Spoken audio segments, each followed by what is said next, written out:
call him. I know that 585 saying some bitch don't play with. Play with that my goddamn my grandbaby called him, man.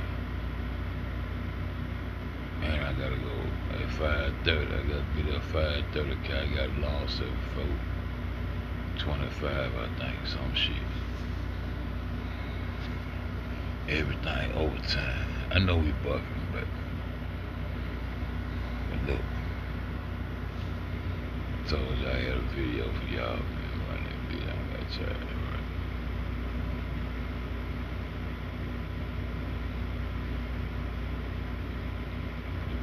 Bloodline. See, your divinity lies. Your divine divinity. That was all about getting to your divine state. Your divinity lies. Your soul, you feel me?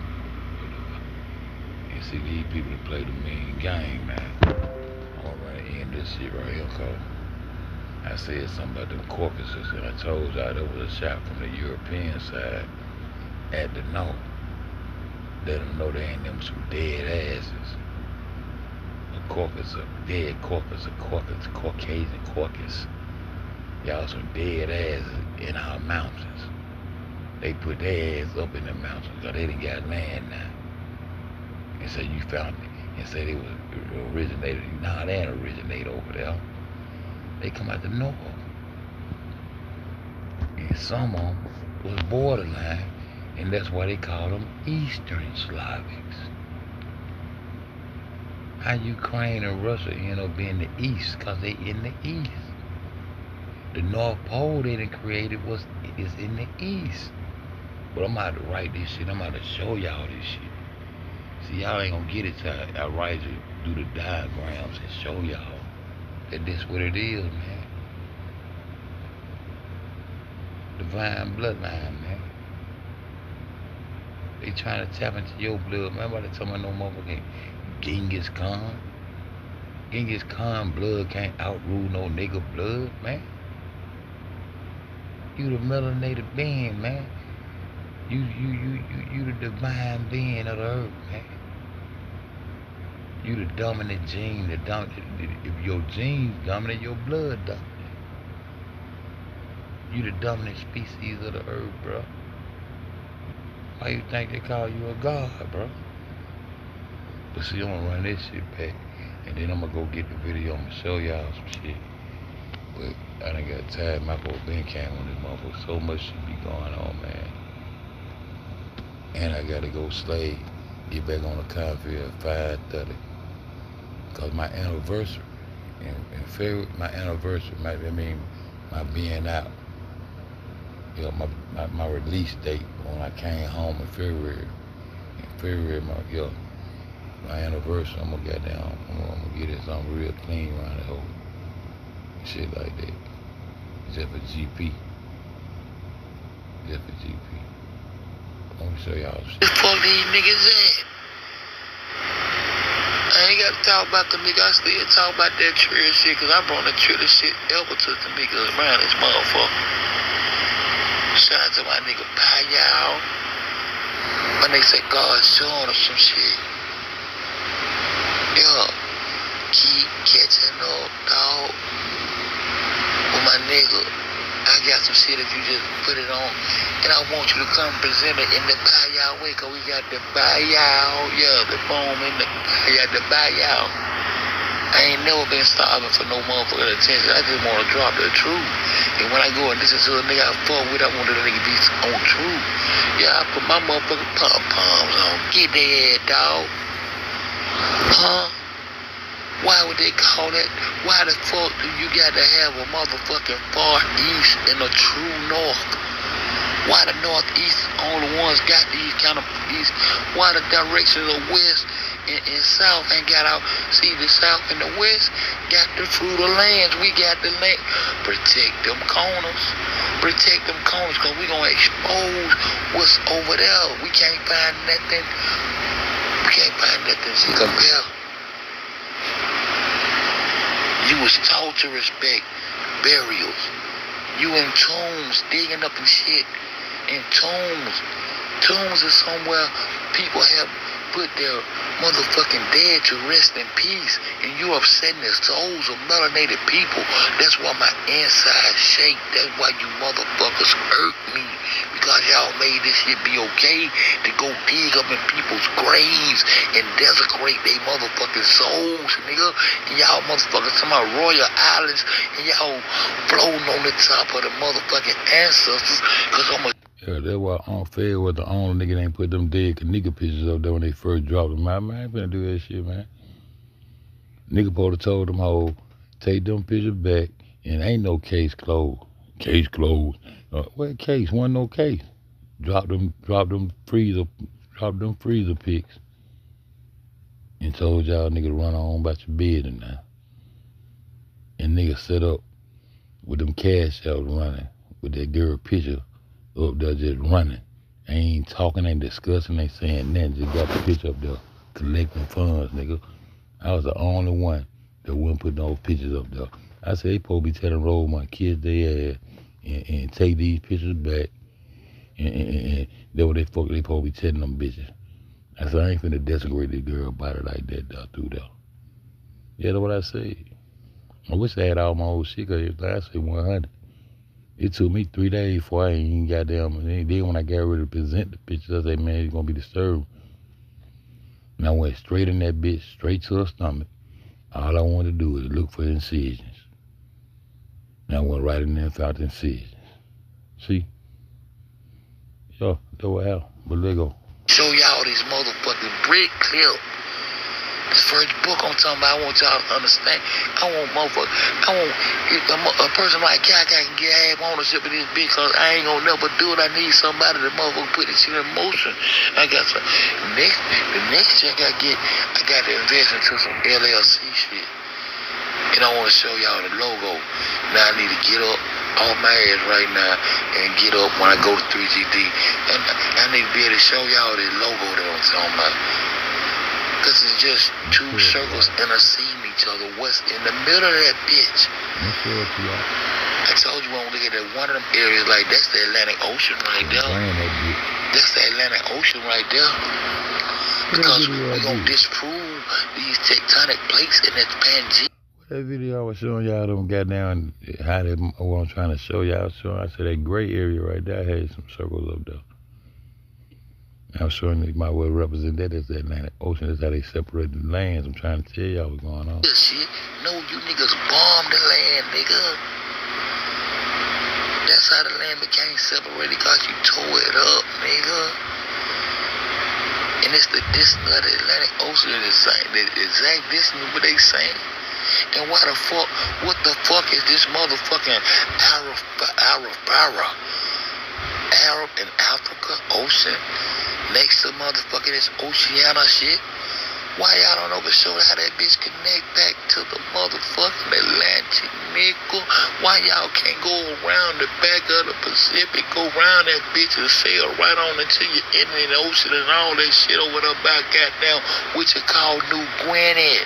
What you got on both sides of this motherfucker? See, we gonna make them lay this bitch down. We gonna protect the corners, and you can't come on this side of the earth from coming up there with God at. See, the first thing they want you to do is bow your head. And when you open your eyes, you're supposed to be thinking they came from holiness. They done came from the sky. They ain't came from no motherfucking sky. Them motherfuckers came from over there.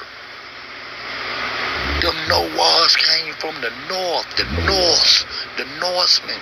All those people came from the north, and it don't sit on top of our head.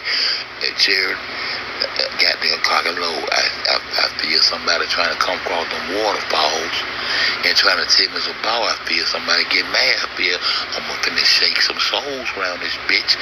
Them hoes don't sit on top of your head. And on this water ball, they got to sit on top of your head. And motherfucking ships got to be going up and down the motherfucking water. That's why they want you to keep on about your live down south and you're going up north. That ain't how it works. See, I know how to motherfucking hopscotch hopscotch. I was born with a sister, and I used to beat her ass at hopscotch. She older than that's how you do this. You throw your little rock out there, and you draw the little squares on the ground, and you hopscotch. See, but we don't need all them squares. We just need a motherfucking plus sign. And we make the plus sign, we gonna put goddamn the north in the top square, and the motherfucking east in the top square, and them bottom squares gonna represent the west and the motherfucking south. And if they running a goddamn pole from North Pole to the west, from the east to the west, that means the North Pole is actually where? In the motherfucking east. Where in the east, man? In the far fucking east. East should be far as you can go to the right, right? So why is far east way on over there? No, not up there. Over there in the far east, like that logo showing you all those extra lands where these niggas goddamn done made up and wrote the synagogue. That's what synagogues where Moses wrote at, but it ain't no Moses. And when you go look up a Moses, the nigga gonna have horns. They depict the motherfucking nigga with horns themselves, nigga. Do you want me to go show you this nigga right now? I just woke up. I be on fire when I just wake up. Before all that nigga get back up off him. I ain't on fire now, man. I gotta go to sleep, man. I'm gonna run that video I told y'all. I want y'all to pay attention to some shit for real.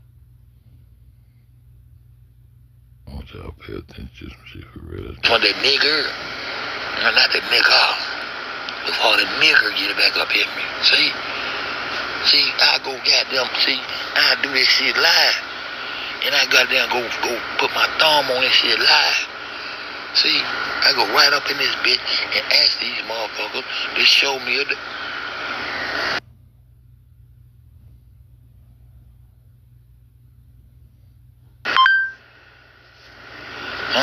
They put it up there. I said, show it to me.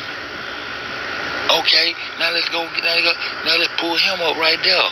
See, why would they depict their own motherfucker? Why this nigga got horns coming out of his motherfucking head? Who is this? What the bloodline go? What the fuck? Huh? He better have no, the nigga might have hooves on his goddamn feet. You see that motherfucking snake, some of them? See, I just spotted that. See, and yeah, boy, I thought I seen something. See, I be on there with the 4 days. I be on everything. I be on the seat. I want to see what's in their sculpture. See, I can show you them on the side of, man, let me go back, y'all. Cause I goddamn do this shit for motherfucking, no, I don't do it for me since we got, don't nobody send me shit.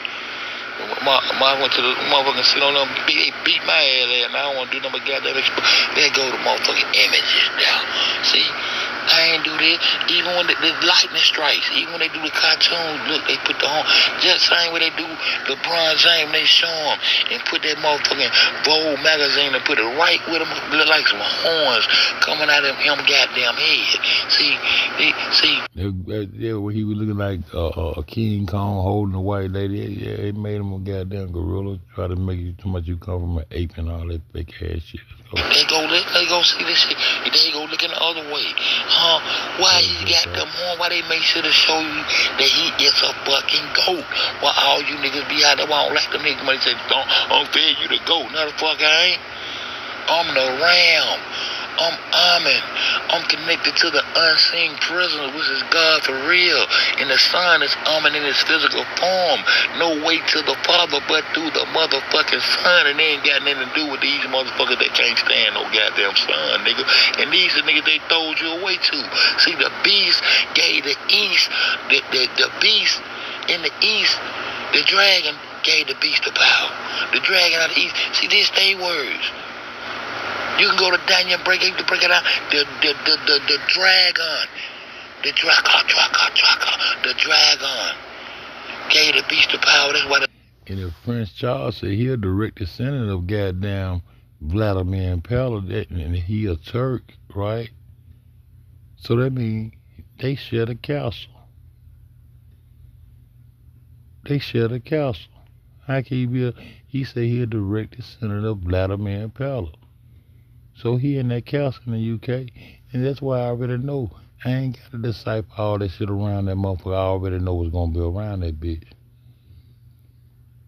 I've been doing this shit goddamn over 20 years, and every assumption I have just be right on time. That's why I already know what them lands gonna be. I'm telling you, it's Italy right next to that pole, and it's plutonium around through that bitch. Ain't no nuclear bomb, man. Ain't no nuclear bomb. My corners, man, I gotta go to sleep, man. My corners gonna have me up all night. I'm gonna be late for work. I'm gonna be late. I gotta be there at 5:30, Cherry. I got my alarm set for 4:15, I believe, 4:20, some shit like that. But yo, I'm trying to show y'all some real shit. Every time I hit this, I be trying to show y'all some real shit. Just to wake your soul up so you'll know where you fit at in this puzzle, and where you know where you at, then you'll know how to move. Real shit. Dragon sitting back, hiding himself. He's the motherfucking entity, and these motherfuckers are just nominees. I told you what a nominee is. The face they chose to put out their bullshit and made these fool act like they going to a goddamn moon with they dumb ass. Huh? I want to know what this is. I can go, I'm finna see, can I goddamn go do a lie? That's why I ain't say it right there. See, go look at some of the, look at him. Look behind his head. These are holy folks. Look at that. Look at that. They look like it's holy. Look at that. This they shit. But they shit ain't old enough. And even this the nigga that posed the road about this the nigga that wrote the story for Abraham. And they birthdays got them fucked up. How this nigga know all this shit? And one was born before the hood. The ram in the motherfucking bush though. Man, I be on fire when I wake up with that stone tablet. You crack one of them, I had to go back up the mother to get the 10 Commandments. The 10 Commandments come from the motherfucking, the negative confessions of my heart. What you say, huh? Yeah, they corrupted 10 of those motherfuckers. I think it's 300. Let me go see. Hold up, before I do that, I want to go because I got some on my mind. Because I got some on my mind because I don't play. See, I want to goddamn go do this right here. I want to go do that picture, sculpture. What about how I got to word it right? I'm going to type this shit because I want to word this shit right. I want to type this shit.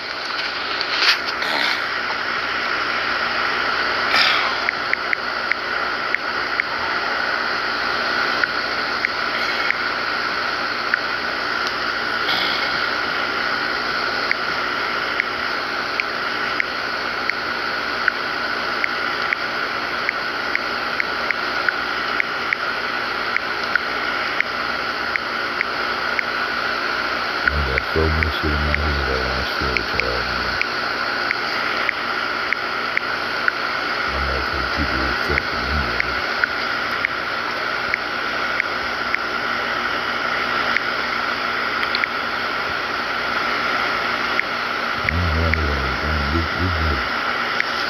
We're gonna do it like that. Hey, you know the fuck I'm talking about. Oh, shit. Don't do this to him, bitch. See, when you get Masonic and they want you to come down there and ride that goat, when unfair tell the son them, tell them to kiss your motherfucking ass because you don't fuck goats, nigga. This the bother, man. And they say the closest thing to a motherfucking a melanated womb, a melanated womb of the woman now pussy there is a sheep pussy, cause a sheep bleed just like a woman with a stinking ass. I said I do this shit on live. What that is? You see what they do with they phallus there? Do you still want to go join a Masonic lodge? I ain't seen no Africans do that, but they want the African to be the nasty motherfucker. And they want you to hate the African, they want the African to hate you. The way they portrayed you to the African, he ain't did nothing but grow to hate you. The way they betrayed the Ethiopians to us when we was little with they swollen bellies and fucked up, they make you not want to be a part of each other, motherfuckers. I do this shit live, nigga. When I wake up, I be on fire. Now, what else I just said? Oh, I got it. But I'm gonna see, I ain't perverted, but I got to get it to y'all niggas, man. I got to get it to y'all, because y'all got to be real melanated, motherfucking melanation 3ZD to fuck with They gonna be a few. It gonna be a few, and all proceeds go to us, cause I get so fuck that's bad at my nigga. I get so fuck that's bad at my nigga. So I grow on a channel. Nigga, I ain't come to grow no channel. I wanna see it. I wanna see it on the walls though. I wanna see it. I wanna see it in some more of these sculptures though. You can go look at the ancient temples. It's all on the side of the ancient temples and shit. Not the two ghosts love each other like that. Them two dicks there. This what they want you black motherfuckers to become, nigga. You ditty ass niggas. My soul ain't never set right with this type of shit. That's why I ain't pop. Man, you raw fed. Why you ain't never went Hollywood fed? Why you ain't never signed no contract and get you some of them motherfucking dollars fed and get you some ice and German throw money at the bitches fed? Why you ain't never, cause that shit ain't never set right in my soul, nigga. Fuck wrong with y'all. I don't play. Now goddamn it, let's go. Who is these folks? So a man thinketh, so is he. So then they tell you to come on down and join these Eastern Stars and join these Masonic lodges. Don't they tell you to come on down there and feed the goat? You got to ride the goat. See, that's what they actually was doing, but you still partaking in the actual ritual. You niggas are goat fuckers.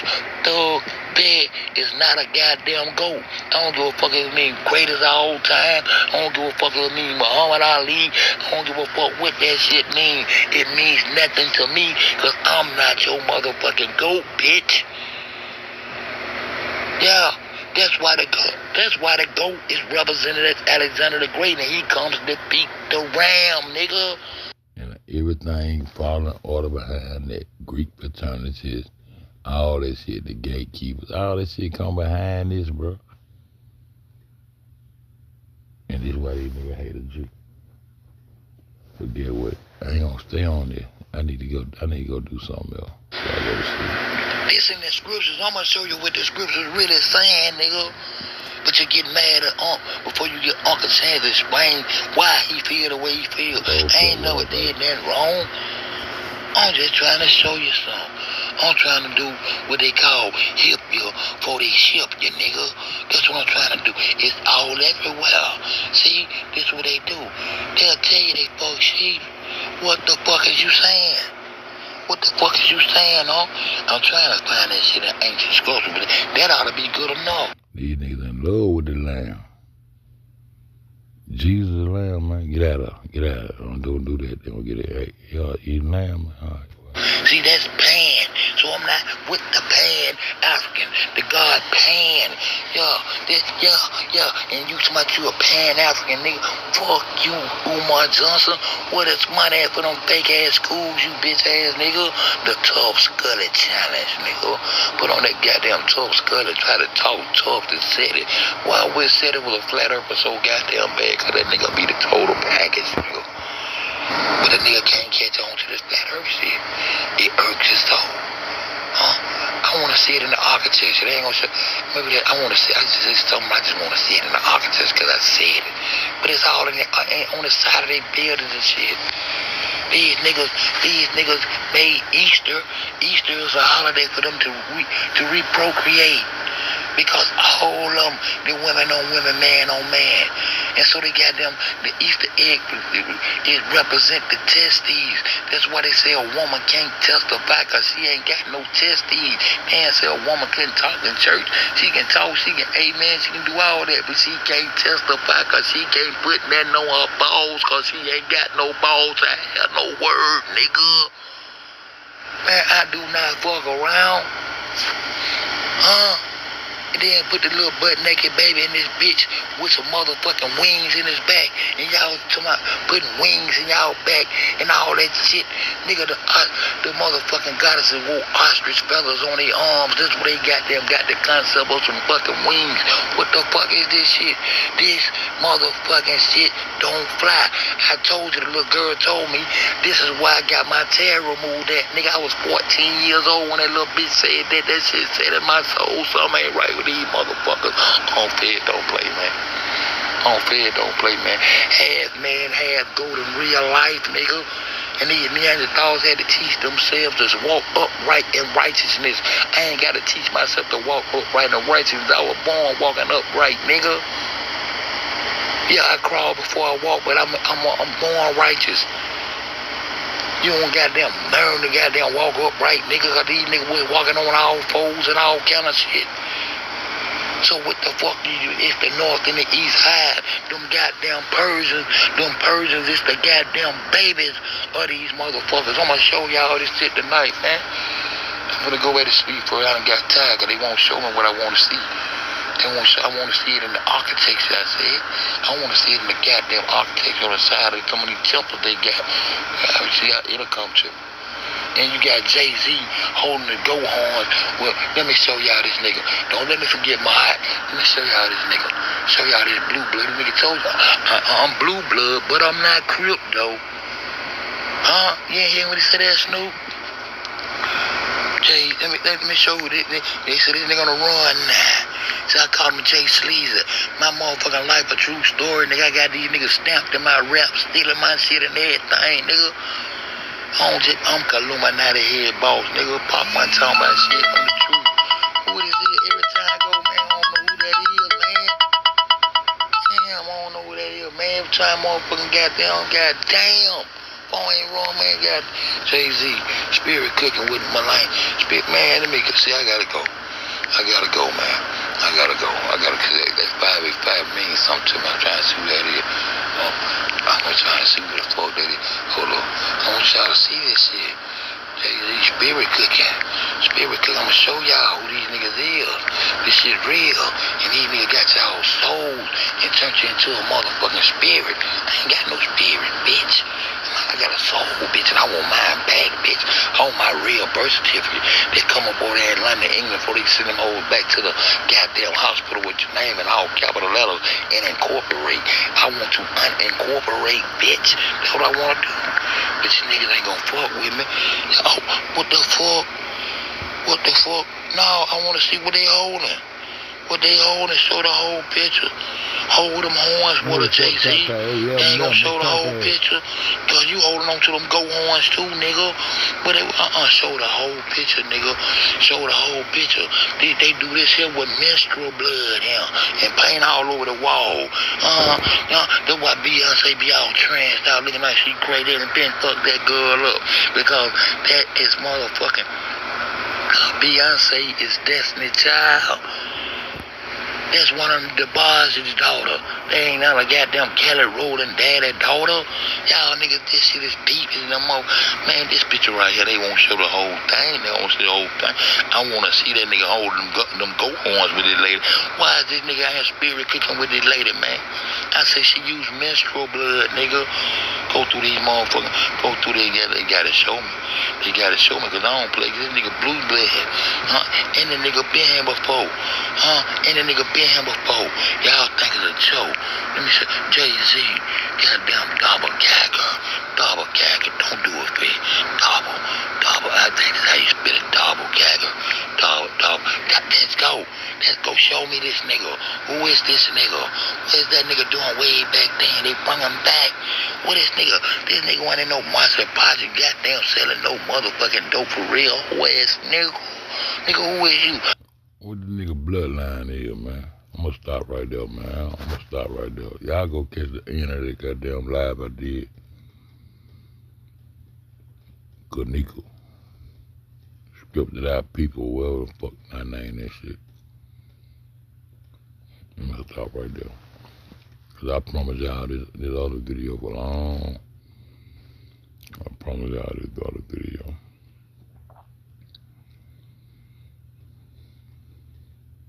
They get debunking some shit. Aren't they on display in museums? Why aren't our children taught? Historical times is any such evidence, but we thought, well, let's look a little bit further. I mean, what Kenneka had, man? Y'all don't know each other's phone numbers and shit, man. Y'all, man, call Kenneka, man. Tell him, man, I need Kenneka got that email address for real. I want her goddamn. We gotta start some shit. We gotta establish some shit around this bitch. You got nigga think a nigga playing around that whole. Beings like ourselves have been around for literally millions of years. We had to do 8 years of research, translate papers from German, Russian. You referred to in India the Vedic literature? Well, yes, I was saying in the beginning that we do take our inspiration from these ancient Sanskrit writings of India. Sanskrit, India.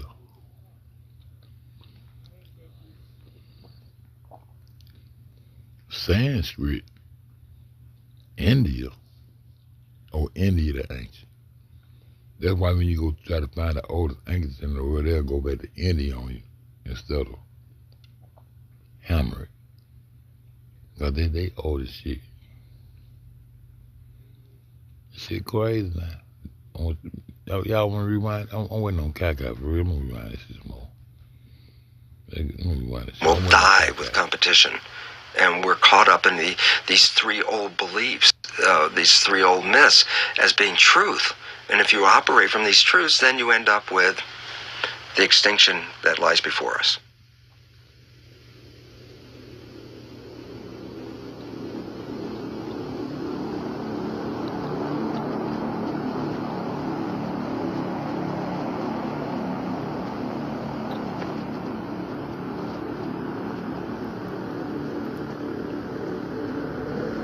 Nice to see you, Michael. Good to be here, Gary. This, I believe, calls into question Darwinian's theory of evolution. Is that correct? Yes, Gary. Essentially, that theory says that human beings like us have been around for about 100,000 years.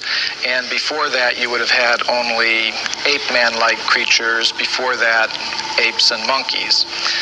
What we found, however, when we looked into the entire history of archaeology, my co-author and I did 8 years of research. We looked at the entire history of archaeology, which they tried to end with a flood. Cold Pepper, you still don't know. Because y'all ain't going to be in that bed with me. I can go and go to sleep, man. For real. He said the entire history of archaeology, not just what they present.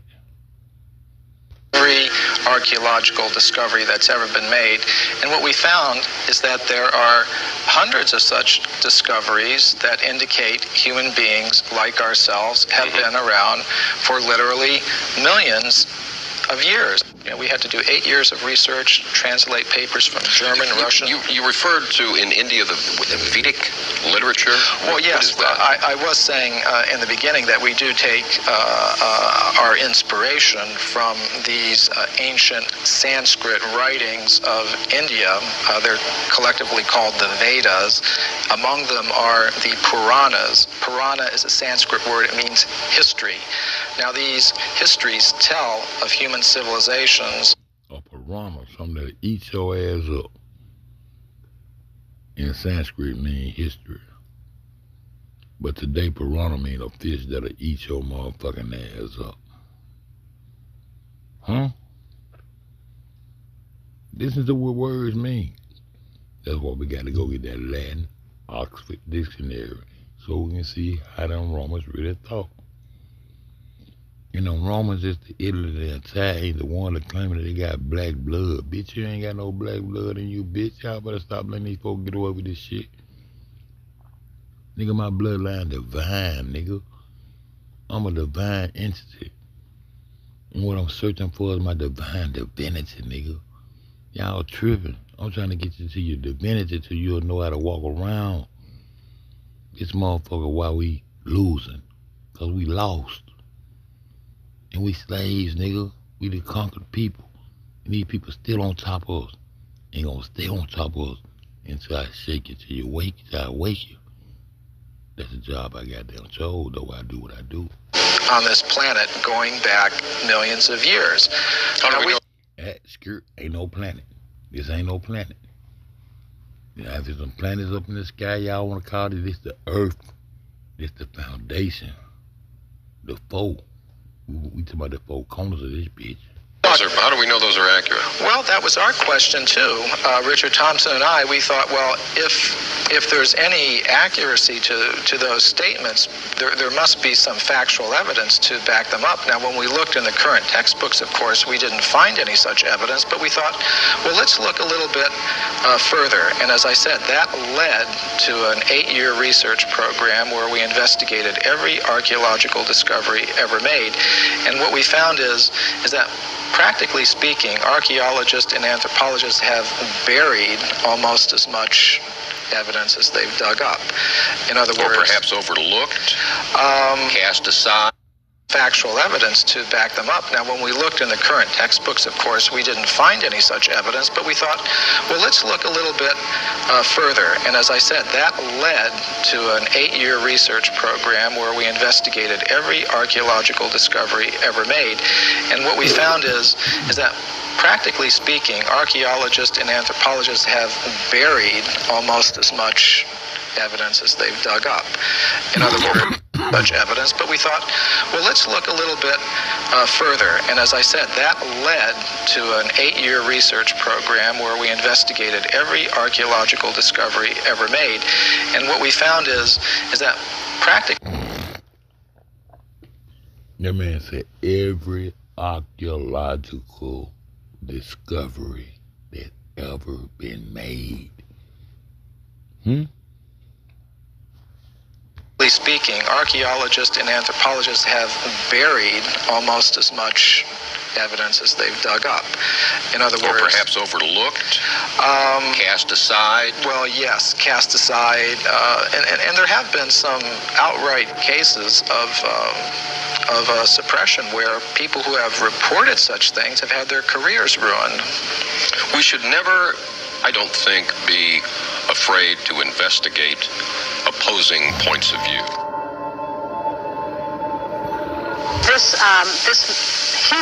Do y'all dig what I'm saying? Man, what the fuck Kenneka at, man? Just let him left. And I gotta go to where she playing. That's what I be talking about, Kenneka. But this is, I need some legit shit going on right here, so this shit finna get crazy. Person who looked like us, existed millions of years ago, did not evolve from an ape, as we are led to believe in the Darwin theory. Why has this evidence been suppressed, and what kind of evidence have you found to support this? Well, I'll give you a very good example.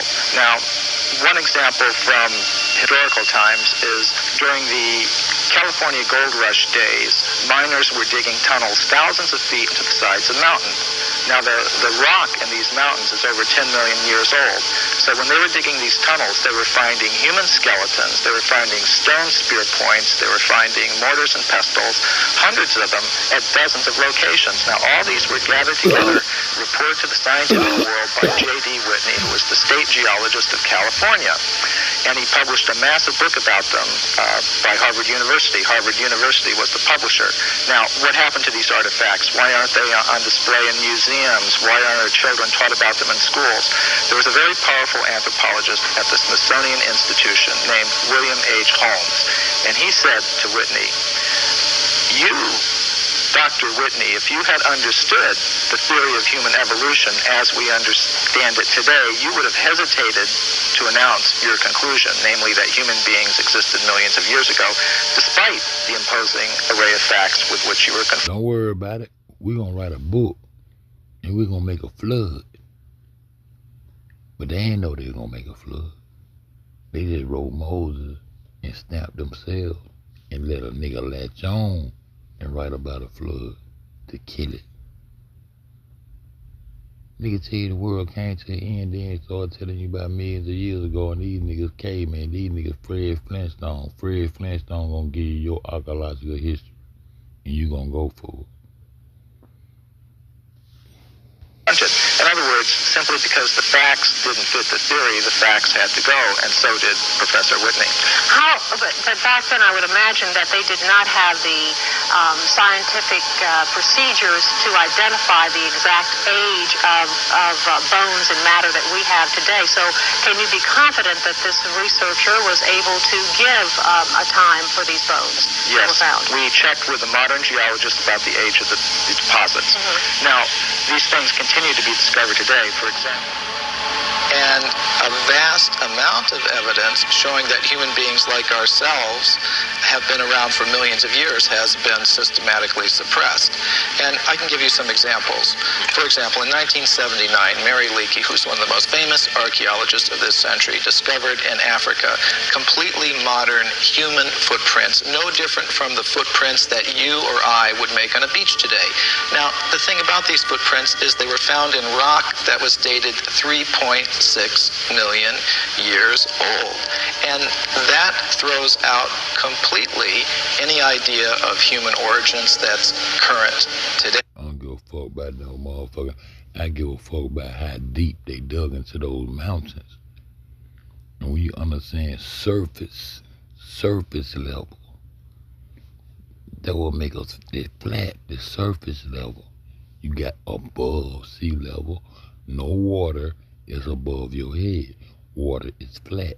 You got above sea level, you got below sea level, and you got surface level.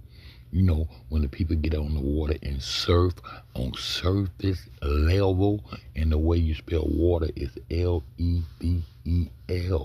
Over here, God, Elohim, elbow, bend at your ankle to stand flat on this platform. They ain't dug no further than the goddamn earth surface, no further than 9 miles, but they come give you a Pangea and tell you about tectonic plates and continental separations, and that all the earth was together. Yeah, bombed it and separated it, nigga. These people ain't smart as they think they is, and they told on themselves. That's why it's important to know history and go back. Go back, for and I go back. Then let me see, go back. With common sense. Let's go. Why would anyone want information like that suppressed? What possible advantage would there be in that? Well, power, prestige, money, there's a lot riding on it. If even one of the hundreds of cases that we document were found to be true, accepted, that would mean that everything we've been told about human origins and antiquity for the past 150 years is simply not true. And I don't think that the current establishment is ready to admit that. That's why they ain't want you to read and write for 400 years? Huh? Y'all ain't with no G though. But get what? I got to get some rest, right? So what I'm gonna do, I'm gonna get out of there. I'm gonna go back and run that shit. Let y'all get that shit. But right now, what I wanna do, I wanna show y'all some shit, what I be trying to show y'all, man. Man, I'm mad Kaka ain't in this bitch. I stayed up. I got 11 left. 11 left. Divine bloodline. Let's go to these bloodline, right? Let's go to these bloodline, right? Y'all know how we do this shit. I'm just gonna touch on. I hope I don't forget to goddamn get back into it, right? Let's go up a little bit. I don't give a fuck about that, I told you. See, this is motherfucking shit right here. See, this is motherfucking shit right here I'm showing y'all. See, this the main motherfucker out of all them bitches that Paul got naked for and did that bathtub ritual, right? Right, but we gonna just go ahead on through this bitch. What I got for usurp. Usurp. See, this where the brick clip gonna come in at. See, usurp. Take a possession of power or importance unlawfully or by force. Usurp. This is how you in the belly of the beast. You see that? That's what I was telling y'all about earlier, see? The gray area that's gonna be the Atlantic Ocean, and this gonna be that right there gonna be the west, and that purple gonna be the west, and that blue gonna be the south. And them circles right there supposed to be laid down flat. We looking at a top view. There's a top view. We holding up in our face and we looking at it straight on, but it's a top view. Lay the phone down and look down upon it, because that's how it's set. And see that circle right there? That's your corner of the earth. That's the west. And that blue circle, That's the motherfucking South. In the tip of those motherfuckers, the top of those circles, that's where you was usurped. That's where they put you in the belly of the beast on the purple side, and that's where they made the motherfucking Middle East on the other side and raised you up on a pole so you'll never see their side. See? And you add 2 more circles to that, you're going to have, see, if that's the West and that's the South, on top of the South, you got the East, and on top of the West, you got the North, okay? This black shit, this Melodation 3GD, we ain't playing over here, man. And once they run that motherfucker, once they do that, and once they make it a power, once they put that Masonic tilt on it, the poles run from East to motherfucking West. We know Antarctica sit right behind the West. This the West over here. And North America was usurped by the North. Usurped. The church had usurped upon the domain of the state. Huh? Usurped. So now they calling the West North America. Them Canadians, them North. Look up the North, the Canadians, the Brits. Yeah, they come from the North. The circle that is across from you, across those motherfucking falls with Cherry the post up at in Canada. From Canada to Canada, we gonna get out there and make a Mason-Dixie line and keep their ass on their side of the earth, as we explain our rightful indigenous aboriginal areas on this earth. Not planet. I just be trying to show y'all this shit, man. And with that same tilt, as they suck you up into the belly of the beast, they usurp the northern part of the South, which will become the Middle East. Nigga, you ain't from Asia, and them Africans ain't from Asia. You are not Asiatic, Big Daddy Kane. You 5% ass New York ass niggas. Huh? Nigga, I'm the truth in the booth, nigga, and I'm humble as fuck. Yeah, I'm real humble with this shit. Nigga, we went all over the motherfucking earth. We was in our rightful indigenous area. And we are the lands that take care and sustain the earth. That's the importance. We got all the everything. The drugs, medicine, whatever you want to call that shit.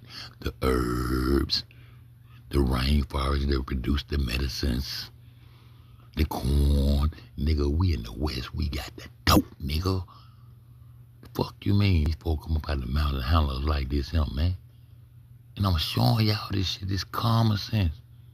This is where all the trickery come from. Why we ain't got a true West.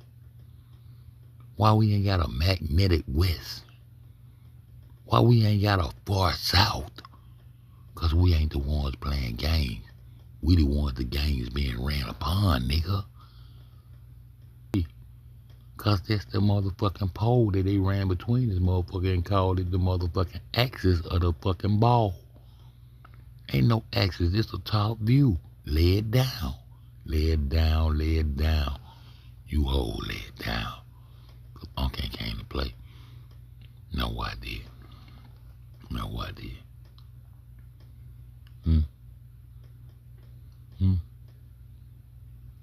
We don't do that. This Illuminati, we don't hold no secrets, my nigga.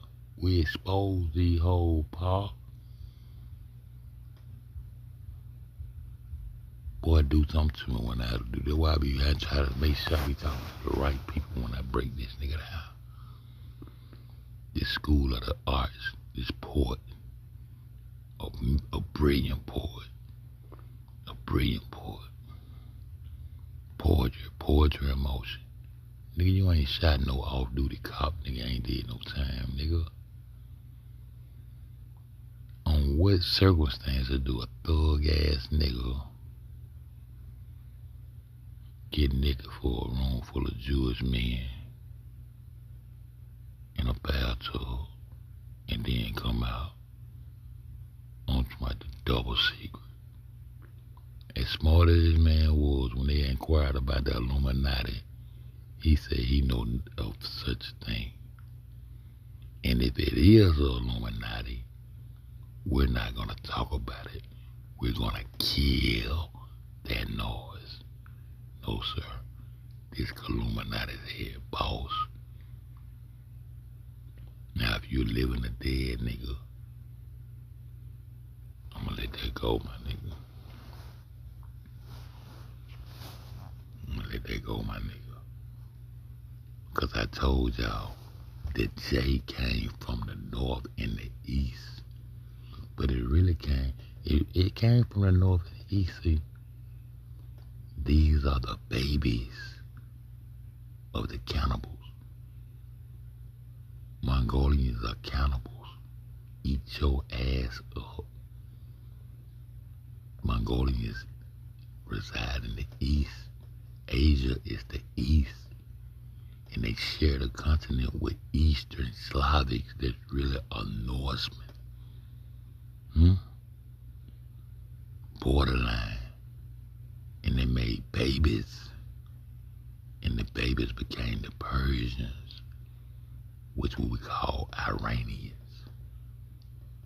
Well, I'm not Iraq. They went and took Iraq because of what? Y'all think I'm bullshitting?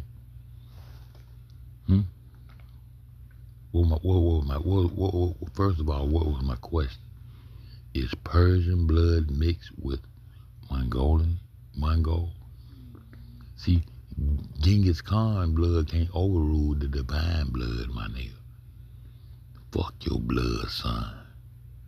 I live up under the real melanated sun that possess a heavenly father, which is a melanated disc that brings life to the earth. Y'all, I be on some real shit. Yes, Persian populations show evidence of genetic mixing with Mongolian and Turk. What that Turk doing over there in that goddamn castle in the UK? See, this is where your J come from. Although it varies by region and is not significant for more Persians who primarily cluster with West Asian population, this admixture is often linked to the Mongol Empire's conquest, which brought people of East Asian and Central Asian descent into the region. But what? These days, baby, that's when you get the J. One no letter J, one no grease yet. What the fuck was, Y'all think I just be talking, see? See, y'all think I just be talking. See? Where I was at? Cause we gonna continue this shit. Where I was at? East Asian and Central Asian descent into the region. For example, certain groups within Iran, Persian, that's the J, the Turkish, the Armenians, the Kardashians, that told them Norsemen, bitch, you shut the fuck up, you just some dead Caucasus in our mountains. When I say Europe and Englishmen are not the same people, they battling within themselves. Why you think they get the name dead asses in the mountains? Caucasians, Caucasus.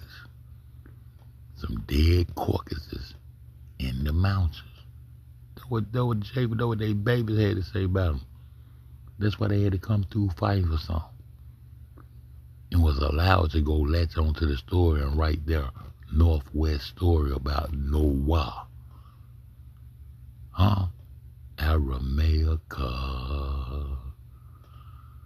Ka. And somebody say ka, that mean kill. We ain't playing. Protect that corner, Jerry. Protect that corner. Get us out the belly of the beast. Send them back across that water, baby. Not America. Nope. This is Aramaic melanation 3CD for life. For example, certain groups within Iran, such as, what the fuck do they say? Hazarias have a frequency of East Eurasian. We know else Europeans and Asians, right? Those are the ones that within Pangea already got you surrounded. When I showed you Pangea, why Eurasia already on both sides, like they gonna make it a ball, bitch. Man, stop playing on me, man. What they say, Hopla groups indicating a strong connection to Turkey, Mongol expansion. Huh? Y'all think I can't find the synagogue, man? Off here, don't play. But niggas hate off here, though. Cause niggas hate the truth. If you hate me, you hate the truth. Cause I done learned to accept the truth. We are defeated, conquered, enslaved people. And the only way you're gonna get back to your divine divinity is accept your defeat and rise up on their ass. Cause they playing chess on our back. And all we gotta do is stand up. And we don't even know how to do it. Now they walk upright in righteousness. And we crawl around on all fours. Nah, not my grandbabies. Historical context of mixing Mongol Empire and its aftermath. The Mongol Empire, which ruled Persia for a significant period, led to the cultural and genetic exchange between the conquered region of the Mongol people. Huh? Y'all want me keep going? See? Huh? Okay. What Kaka? So I'm gonna go to sleep.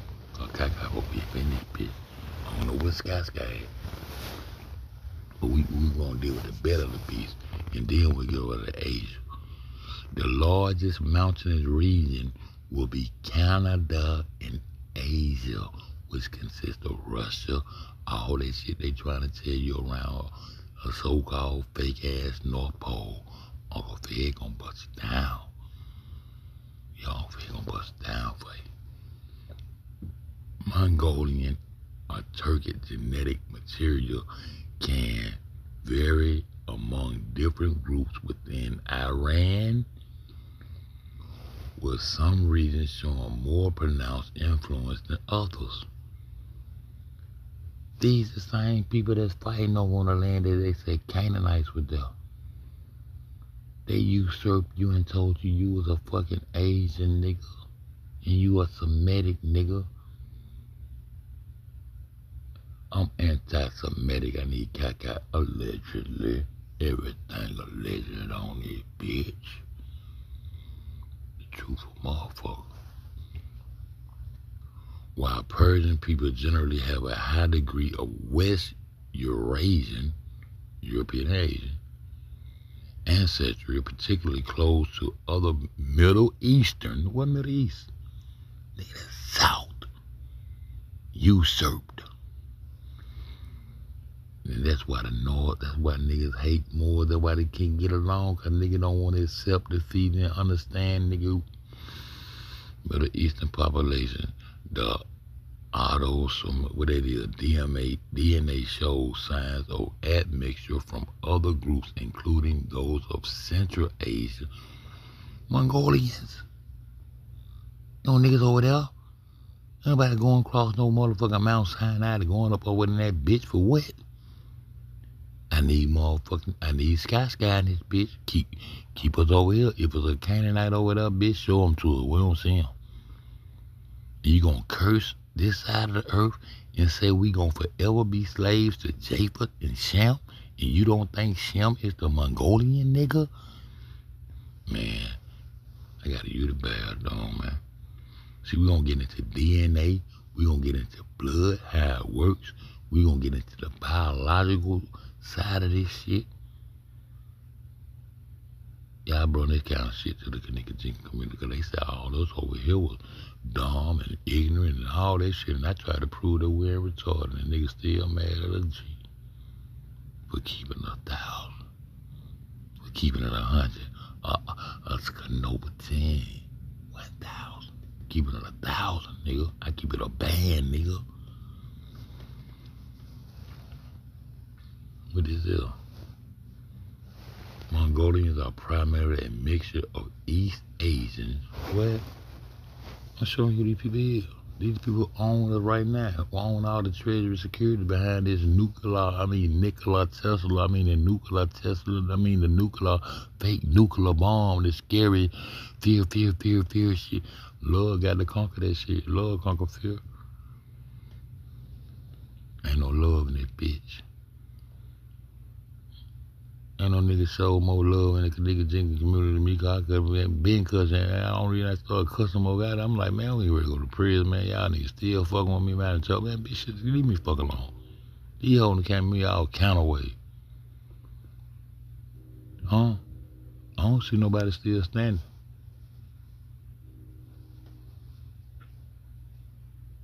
Aging like a yellow river farmer in West Eurasia, including European and Middle Eastern ancestry. Well, I just told y'all the Middle Eastern ain't shit.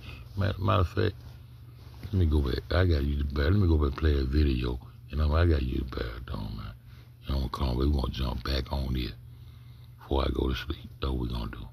Before I go to sleep, that's what we're gonna do before I go to sleep. That's what we're gonna do. I'll be right back. Y'all gonna check this out.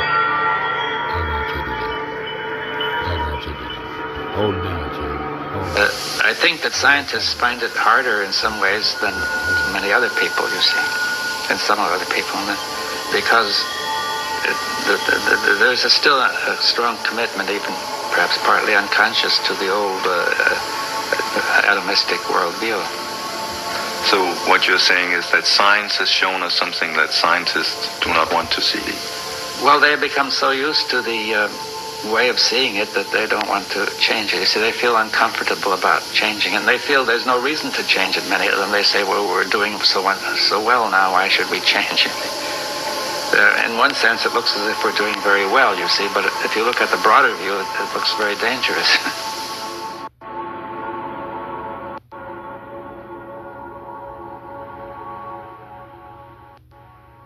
1940s, there was a scientific magazine called The Geologist, and it reported that in Macoupin County, Illinois, which is right here in North America, in the United States, a human skeleton, just like ours, had been uncovered in a coal mine, in solid coal, 90 feet deep underneath the ground. Now, Richard Thompson and I were able to discover from the reports exactly where that occurred. And we talked to the Geological Survey of the state of Illinois, and we asked them, well, how old is the coal there? And it turned out it was 300 million years old, which means it's older than the Jurassic, that word that everybody knows now. That refers to the dinosaurs. In other words, it was older than the age of the dinosaurs. Wow. Okay, so that throws a whole new spin on it. Yes, indeed it does. And some of the scientists who have read the book have obviously recognized that. For example, William Howells, who is one of the big anthropologists of this century, one of the architects of the current paradigm, he said, well, if what you say here is true, it more or less throws a monkey wrench into our whole picture of how life originated on this planet. And I think it does. Something you alluded to a few moments ago I want to bring up again. You talked about man coexisting with apes and coexisting with another kind of ape-man creature, and you again mentioned North America, and I think, of course, there's always been a lot of interest in Bigfoot, which is essentially where this is coming from. Some of the information that you brought forward is that this is just a descendant of this same wild man creature that was existing years years ago. That's a distinct possibility. Now, when I first heard about this subject, I was extremely skeptical. But what turned me around is when I began to read reports about these creatures by very well-respected anthropologists. For example, Grover S. Kratz, who's at the University of Washington, up in the Northwest. He has extensively studied the footprints of these creatures, and he says they're biologically convincing. There is no possible way that they could have been hoaxed, and he's pretty well convinced that these creatures do exist. So that's the sort of thing that convinced me that there is a very good chance that they're there. And from the descriptions of these creatures, they seem to match very well some of the descriptions that we get of the ape-man-like creatures that supposedly existed millions of years ago. Sasquatch, Bigfoots, Canadians got a Sasquatch language. Still looking for Bigfoot. Run that shit over here and got us looking for goddamn Sasquatch, $6 million man and all this shit. You don't find that shit in the South and the West. All this shit come from over there. And they brought that shit over here and then usurp your mind. Not just usurp your land and usurp your mind with this shit, man. We ain't came from no motherfucking ape. My mama wasn't no goddamn Lucy.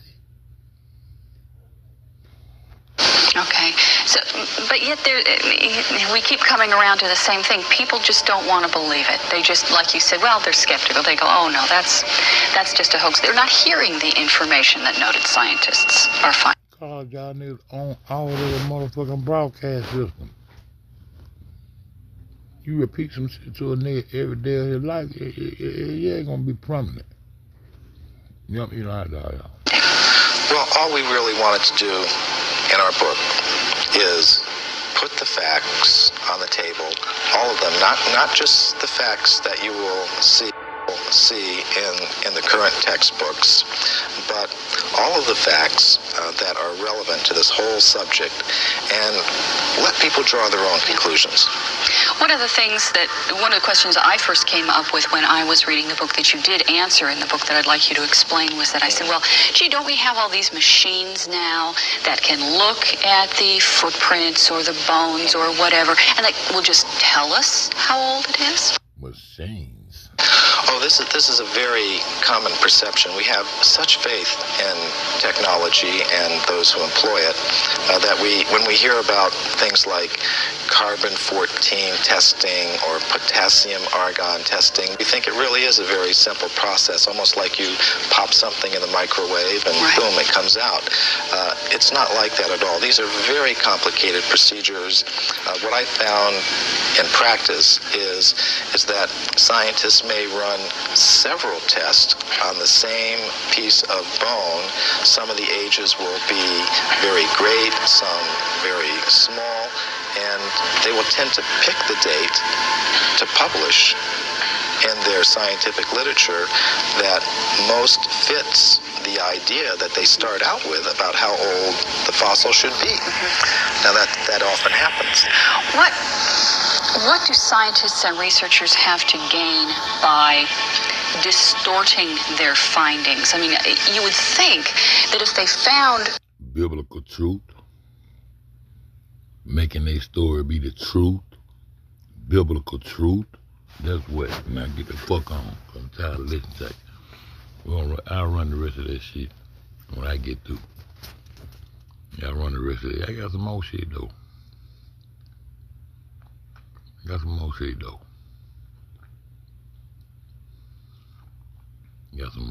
though. Real talk. Let me go. Back over here. Man, you said that shit. I hit that motherfucker. I ain't tell that bitch to go nowhere.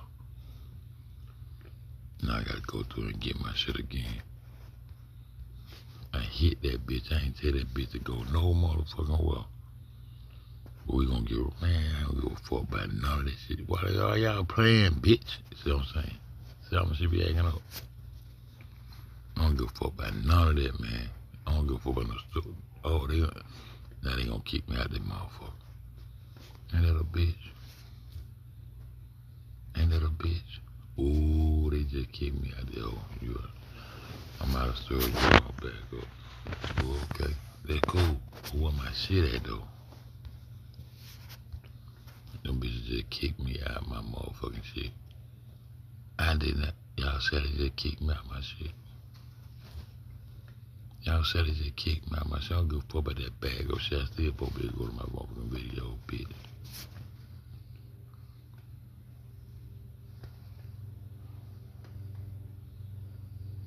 Wow.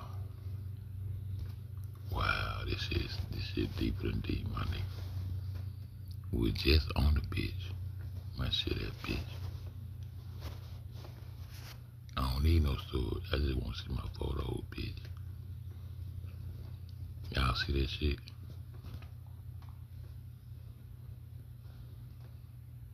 Bitch, get my shit, bitch. Stop playing with me, bitch. Stop playing, hoe. Go fuck by no storage, bitch. Fuck you. Fuck you, hoe. Go fuck with that shit. I got that old bag though. I need to be bagged up in my head, bitch. I go get all this shit again, bitch. Nomads, Central Asian nomads, Siberian. See? Hold on, let me go back. I don't want to go too fast.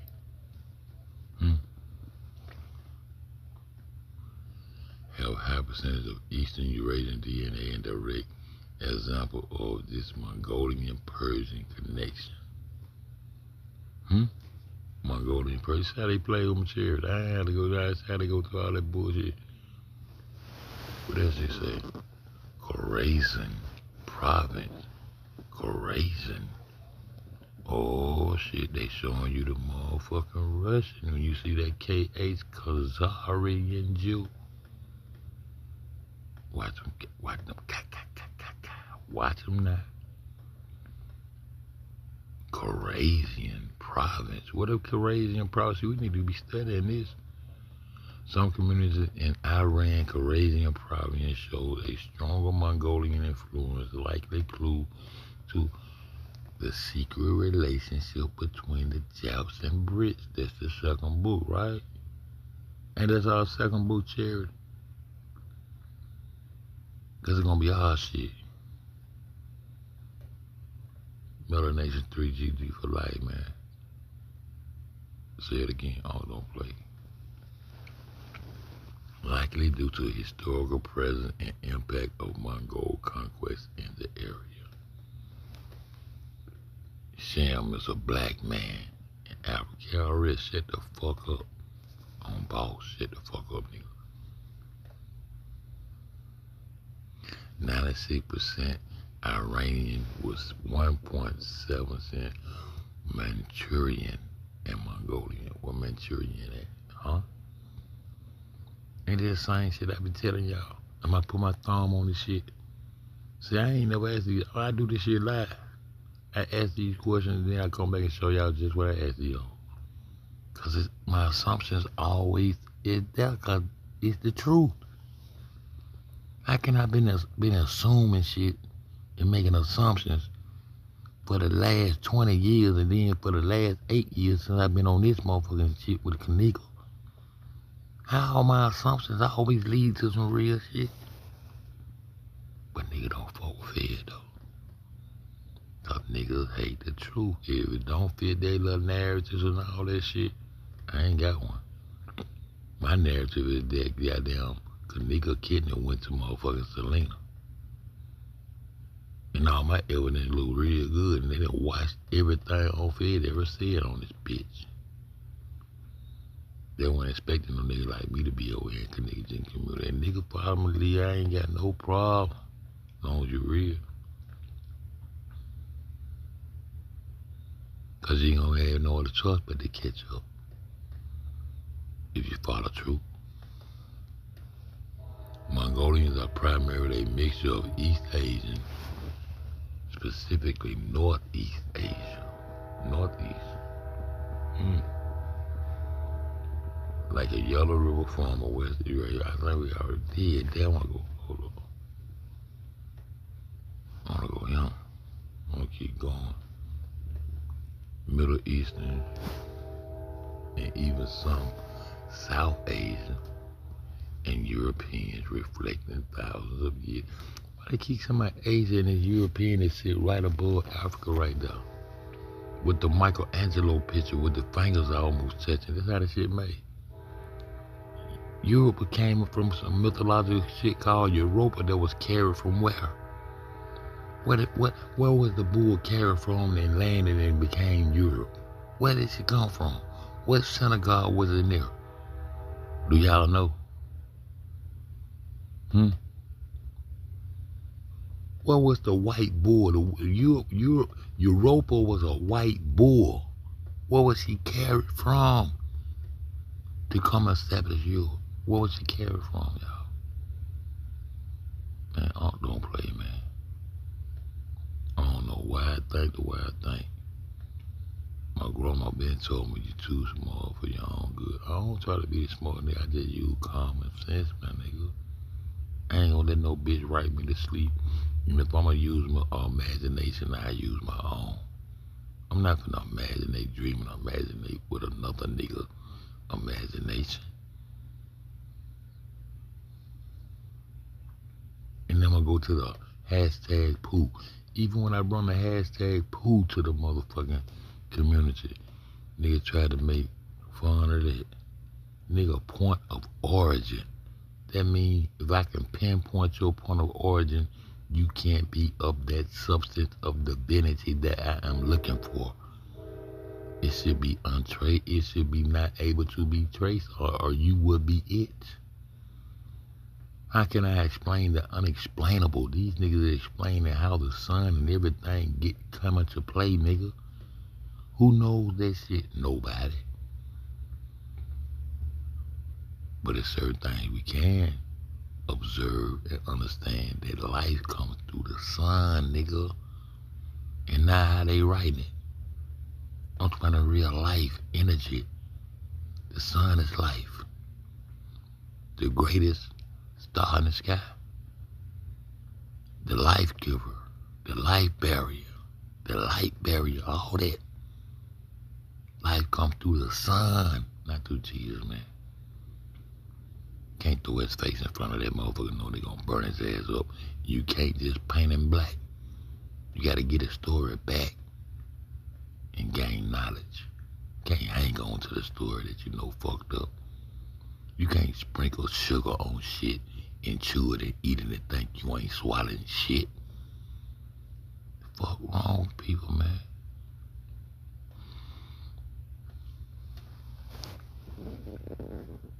They share strong genetic connections with other Iranian populations like the Kurds, the Balak, as well as nearby populations such as a Turk and Armenian Kardashians. The DNA contains components from ancient Iranian Neolithic farmers. Anatolian, where the Anatolian Peninsula at? That's another one of their synagogues. Huh? Y'all think I want to be fucking around, man. I want to be fucking around. And traces of African and South Asian, what? And traces of African and South Asian populations due to historical trade routes. Who was trading with them? Who had the goods? Who got the goods today? Where the resources come from? Trade routes. Fucking around trying to break them off a little something. And got usurped. And all the technology ended up far east. And that's why that Mongolian running that beast today always will be the leaders of technology. Cause y'all motherfuckers won't wake up and see this shit, man. Key genetic ties. Y'all won't see it. Now let's go look at these flags right quick, cause I gotta go to work, man. I'm sorry I can't do it like I used to. So I used to do this shit 24/7, go to sleep, wake back up, be on the same shit. That's why everybody that fuck with me, fuck with me. Go right to sleep, wake back up, be right on this shit. I can't do it now. I got a slave. I gotta show motherfucker how easy it is to be a slave. And have nice things being a slave. And act like I'm materialistic and shit and just play the game. Yeah, I'm gonna go out the door like that. Yeah, I'm gonna do that. So I sleep with 10 toes for goddamn a long time. Since I was 17, 18, nigga, I've been trill, nigga, on my trill street, nigga, for real. What I mean by that, I was like motherfucking Tuscaloosa, like Tuscaloosa, Oklahoma, without the ones got bombed by these people by not even interacting or fucking with them. Y'all were doing that dolo and still goddamn making it out. But anyway, fuck all that. See what I got right there. Let's blow this shit up. Let's see what we got going on right here. Yeah, and make mention that I'm saying ancient. I'm asking for ancient shit. I want your oldest shit. I want the ancient Turkish flag. Make note. That's what I'm asking for. I want y'all to pay attention to the signs and symbols. Cause these folks ain't old enough to be telling you shit. Look, that are ultimate Balik. That's $12.99.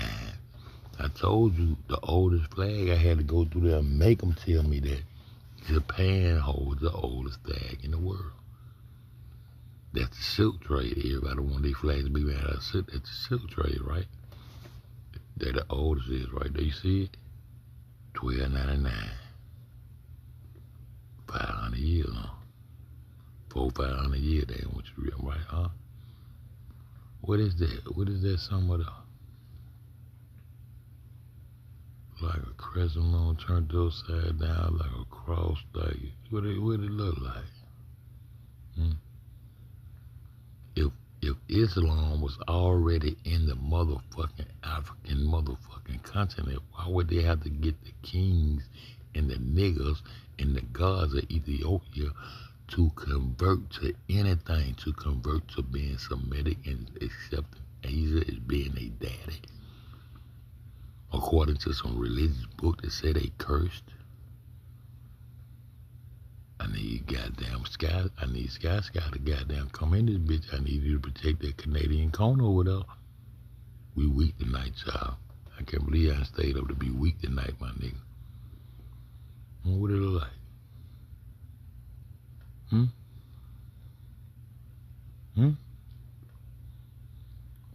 What is this? Ottoman Empire, 1840. Huh? Damn. How many goddamn? I can't even blow that up no more. I want to see how many points on that goddamn start out. 1, 2, 3, 4, 5, 6, 7, 8. But they got a 9. I should have showed y'all the goddamn. I should have showed y'all the motherfucking, the last religion accepted, which I brought to the Kenneka Jenkins community and showed y'all the Baha'i temples that came into play, that was in Wilmette. Yeah, I brought it to the Kenneka community with nobody was listening, everybody on fuck shit. And I used to call it the try. The try. Niggas just thought I was talking shit, cause I got to disguise it from your ass niggas. Well, all the religions gonna become anyway. Know that shit look at Islamic, huh? Where Pharaoh gone at, man? He ain't stepped up and said a motherfucking thing since they got down to murk Gaddafi. They go down. We ain't through. There go a Jewish flag right there. Look at that shit. Fascinating facts about made in Turkey. Look at that. Y'all see that Jewish star right there? Look. They go the eagle. They go make him double. Look. But the oldest flag in the world is that goddamn blood sun. They want the sun to bleed. And y'all thought to be talking, look. That's some Turkish shit. I Rothschild them get their hand into Islam like this, and they ain't they shit. Blow this shit up.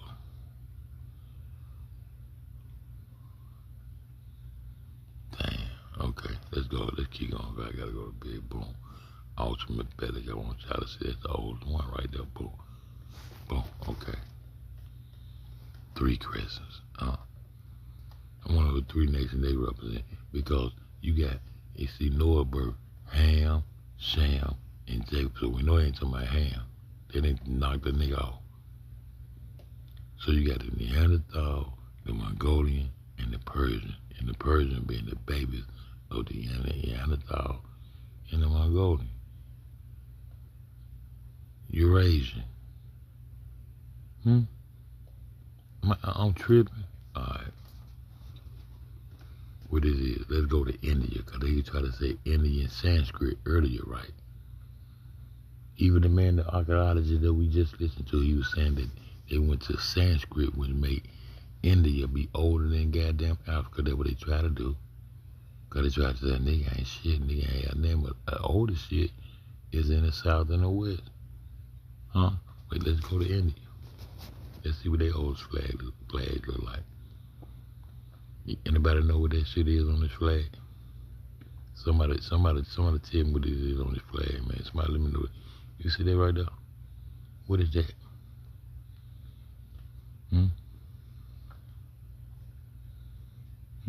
There it is. India. Y'all see it? Uh-oh. I ain't gonna even get it there right now. Y'all should recognize that goddamn some of that. Ooh. Signs and symbols, man. Now put that up there. Somebody tell me what that is. What that is, Cherry? Who you at, D? Who am? It's three y'all in here. What going on? What that is? What is that symbol? Go to sleep with y'all in. I gotta go to work still trying to drop this shit for y'all, man. Somebody tell me what that is.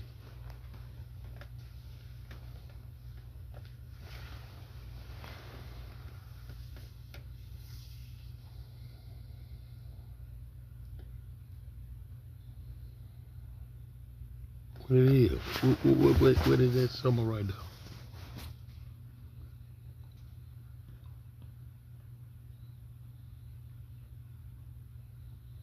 How about up a cherry? I don't want to fuck with my cherry. What that is right there, baby? Yeah, hold the corner now. Don't slip. I just want you to tell me what that is right there.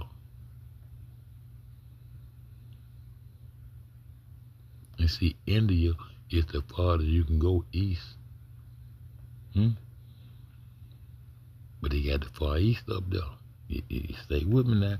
This is what they call the Buddhist wheel. Want to look it up right quick? Why did? I don't play. But we do this shit live over there, bitch. I don't play. I don't play. Boom. Shit up on. Hands up, I don't play.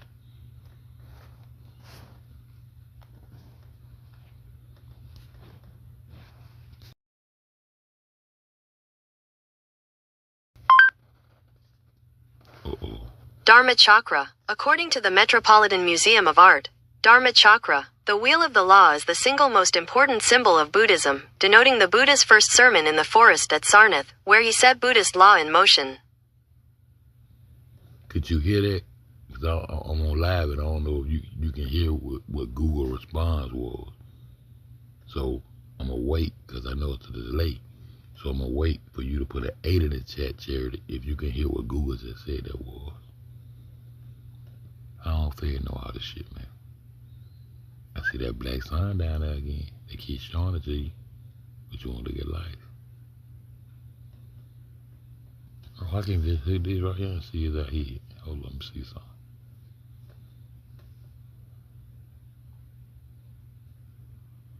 His first sermon in the forest at Sarnath, where he set Buddhist law in motion. Okay.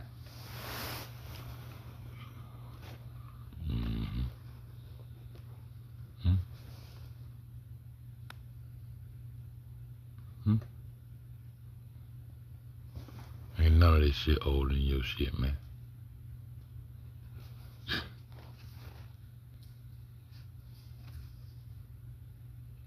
I know that was. I learned that from Kenneka. I got a whole channel to it because I was talking about the person who owned YouTube. In their background, they had that shit in one of these photos. And she was a whatever it was.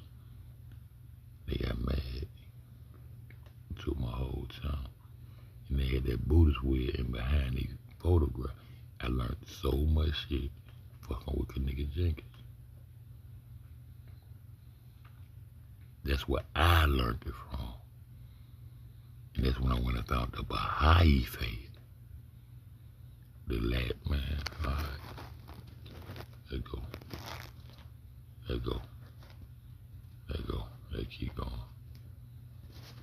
Let's keep going. I think this is Japan, oldest shit. Got that same crescent, this Japan now. And they got that same symbol right there. Look. Ain't that same symbol right there? Bring this shit up now. That same crescent.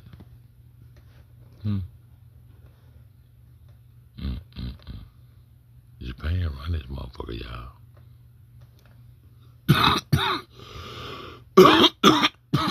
Then a peace sign is Mongolian flag. This the Mongolian flag, see?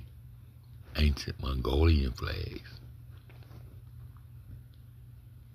Ancient Mongolian flag. They got that same little. Okay. These folks. Japan. The blood sun. Why they want the sun to bleed so much? Read this stuff now. 70 Japanese. It's a Japanese flag. Old Japanese. Start there. This lets you know who got the oldest. There it is. The crescent. Now this lets you know who got the oldest military, who in control of shit right here, cause they got the oldest flag. Niggas start putting flags now.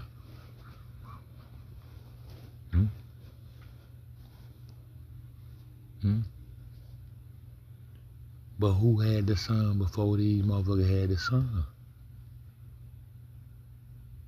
When the motherfucking West and the South putting down about the sun, and then they changed it all the way to the Son of God being a man that walked on water and all that shit. Man, come on, man. I'm just saying that. I'm just saying. What that is? What they going on right now? What that is right there? Put that back out there. Put that back out the way right there. I'm just saying that. Why would Japan? Right there. I'm gonna get out of here. I'm gonna get out of here because they gonna tell on themselves. Let's out my way. Let's out my way. Right, let's out. What is it? Can't get enough. Look. Same shit, look. But you know that's, you see what you see, don't you? They're like Japan and Russia look the same, don't they? Say the same country, like I told you. Wanna build walls and shit. Well, let that baby down. I'm gonna show what I'm trying to show. Look right now. That red sun, that blood sun. Who that is? The dragon. Why ain't in his own tail yet that the dragon is? The Draco constellation. The Draculas. The Turks. The Vladimirs. The cannibals. The people that wanna eat your blood, drink your flesh, and have your organs instead of you.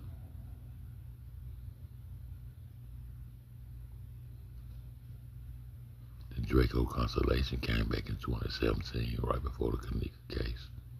That's why I came over to save my people. To awake my people, I can't say. I keep saying the same shit. It was 2 eclipses coming in 2017, and one of them was very important. Donald Trump is the 9/11 dictator. Ain't nobody debunked, they know saying yet. And when them 7 celestials line it up, that shit only happens every 7,000 years. Donald Trump became the jackpot 777. Selena Gomez made that song on 7/7/17 and came out and told the world what to look for. But some people ain't woken up to see it. but Fed was woke enough to see it. And these niggas tried to rob Fed back to sleep. I came out in the first 2 or 3 days of the case and put out the trailer shit over.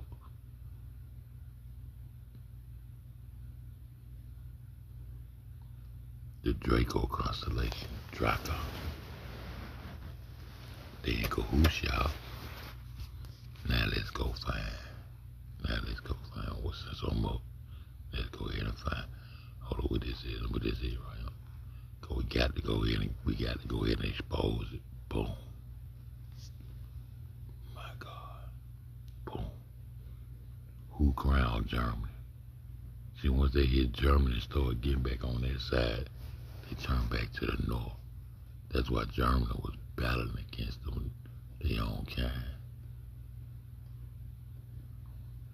But they share the same crown. And this shit was so crazy. That bitch ass nigga Logic tried to start shit between those women of the Queen's Chateau. And I would never bring it out. And I kept that shit. Cause I seen that bitch ass nigga and what that bitch ass nigga was doing. That nigga promised my wife a logo, which my wife didn't want no channel for real. She wasn't fucking with Kenneka for real. But in order for that bitch to do the things that he did in this community, that bitch told my wife he had a special logo for my wife. Not the group, for my wife. And it was 2 black goddesses, 2 black queens sharing the same crown. I said, my nigga, that bitch fine. But see, I'm already woke. Brr, brr, duh. I'm playing the dumb role. I don't know who I know who is, bitch. You steal everything outside my motherfucking mouth hole. Pussy ass nigga. Huh? And he took the women from my panel when it made them a channel behind my back, which I wouldn't gave a fuck about. It's just the way this pussy ass, aging ass, hoe ass, bovine boy ass nigga, him and this kinfolk chosen, and that girl Brittany Chanel with they kinfolk too. So I kept all that secret. Cause I ain't get no fuck about what they was talking about. But he took that and gave them a logo with 2 queens. The Queen Chateau. Shout out to my homegirl Yo-Yo. But fuck you though. Cause I asked you to not let that bitch be the reason me and you stop talking. Cause I seen the hoe. And I'm still saying the same shit in 2025. And y'all bitches ain't nowhere to be seen.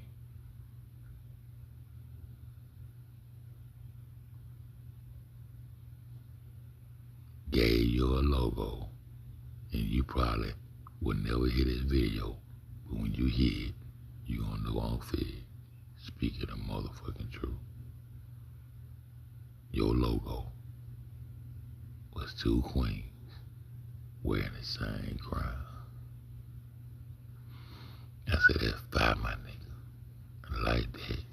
But that's the reason I like it. Cause they expose shit. Germany can't have a crown without Russia. Trump ain't finna never fuck with Putin for real. All this shit is fake and scripted out.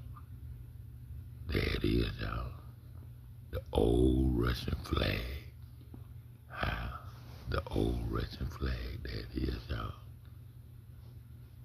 Who they sharing the crown with? They niggas, they gonna be Jews over here, Ashkenazi and Khazarian Jew. Who they backbone? The Mongolian.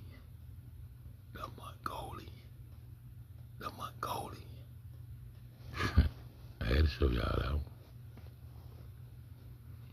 And even that goddamn sword, that sword right there still like a goddamn crest.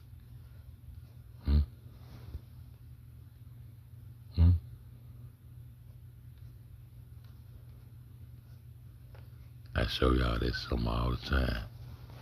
And I'm gonna take that something and make it out of brick clip something. And y'all gonna see this something I'm finna show y'all they gonna represent better. I showed y'all the something before. That bitch gonna be fire. Y'all gonna see. Now I'm finna look some up. Let me see, go back to the other photo, cause I was finna look up some. I was talking about the Draco Constellation.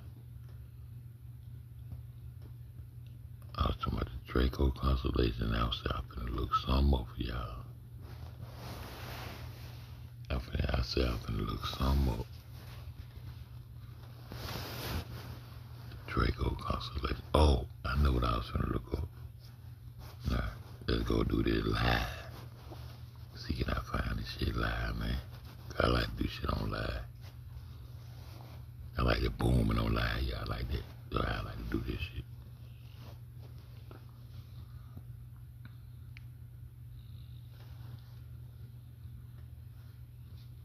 Go back one more time. What got me live on this bitch? Oh, they got me live on this bitch. Look at that shit. I ain't happy if it show me live. How the fuck they do that? That crazy. I don't know how they do all this shit they do. But I'm finna go live on there. But do this shit on live. Let's go. Let's go.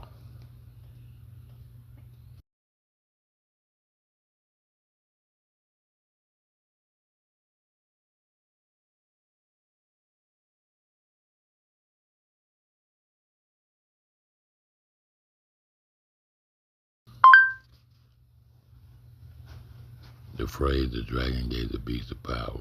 Scripture is a what? Mismemorandum professed the Revelations, which stated the dragon gave his beast throne and great authority over the beast, leading people to worship the dragon and the beast, and led them into wonder. Does not mention the dragon giving a power. Scripture. I ain't said scripture. Y'all waited too long, bitch. Do it again. So you stop playing on me, AI, bitch.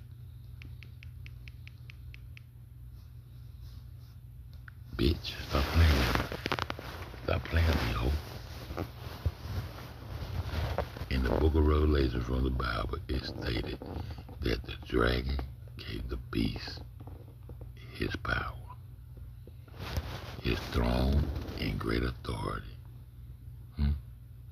This event occurs in Revelation chapter 13, describing the beast rising from the sea and receiving the power from the dragon, identified as Satan, to deceive the world and wage war against God's people.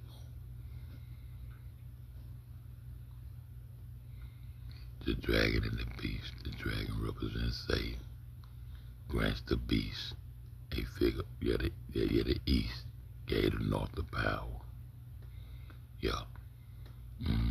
Let's go. Let's go hit some more shit right quick.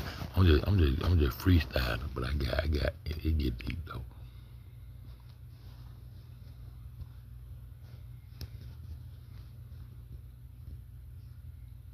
It get deep. Go back.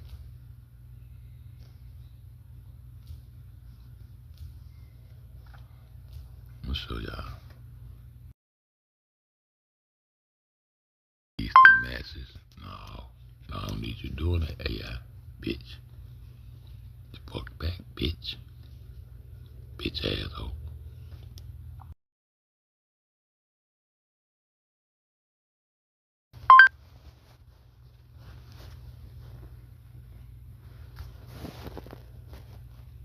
We should start playing with. We should start playing with. Get that beastly shit out there. Bring shit back up there with your jet promo down. You just grab the beast, lead the people into wonder appears in them. Remember it and recorded version of the line of the Bible book of Revelation. All the world wandered after the beast. And you niggas wandering all up in space. What a motherfucker. motherfucker that don't know shit about no motherfucking stars. Ain't never had no observatories to study a motherfucking thing. And I'm breaking this bit down for you, and I'm tired of it. But would y'all give me some energy up? Why when I go in, like I used to go in. But I'm tired, y'all. We been lit. Well, wonder me. What you mean lead us into wonder? Let's go a little deeper.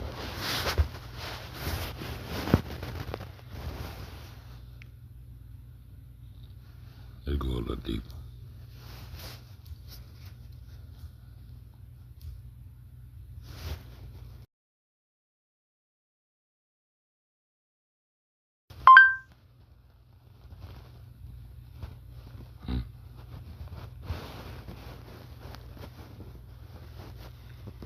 Bitch, as much as y'all know what the fuck I'm talking about.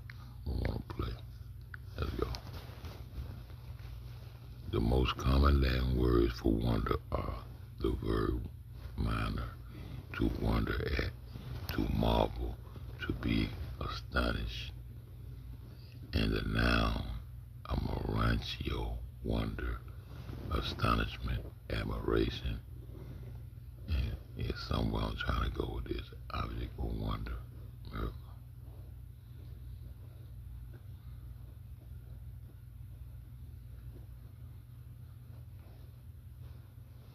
Wonder, astonishment, surprise, admiration, admiration, to wonder, admire.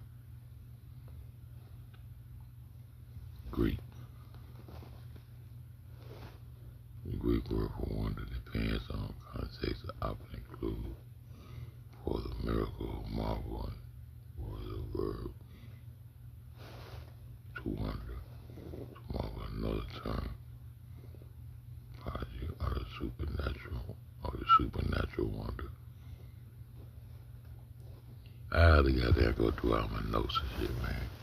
But all that shit boils down to they got you wondering in these stars, spending all that money.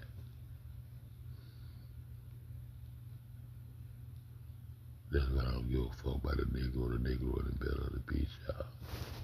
I'm tired, y'all. I'm gonna play that video.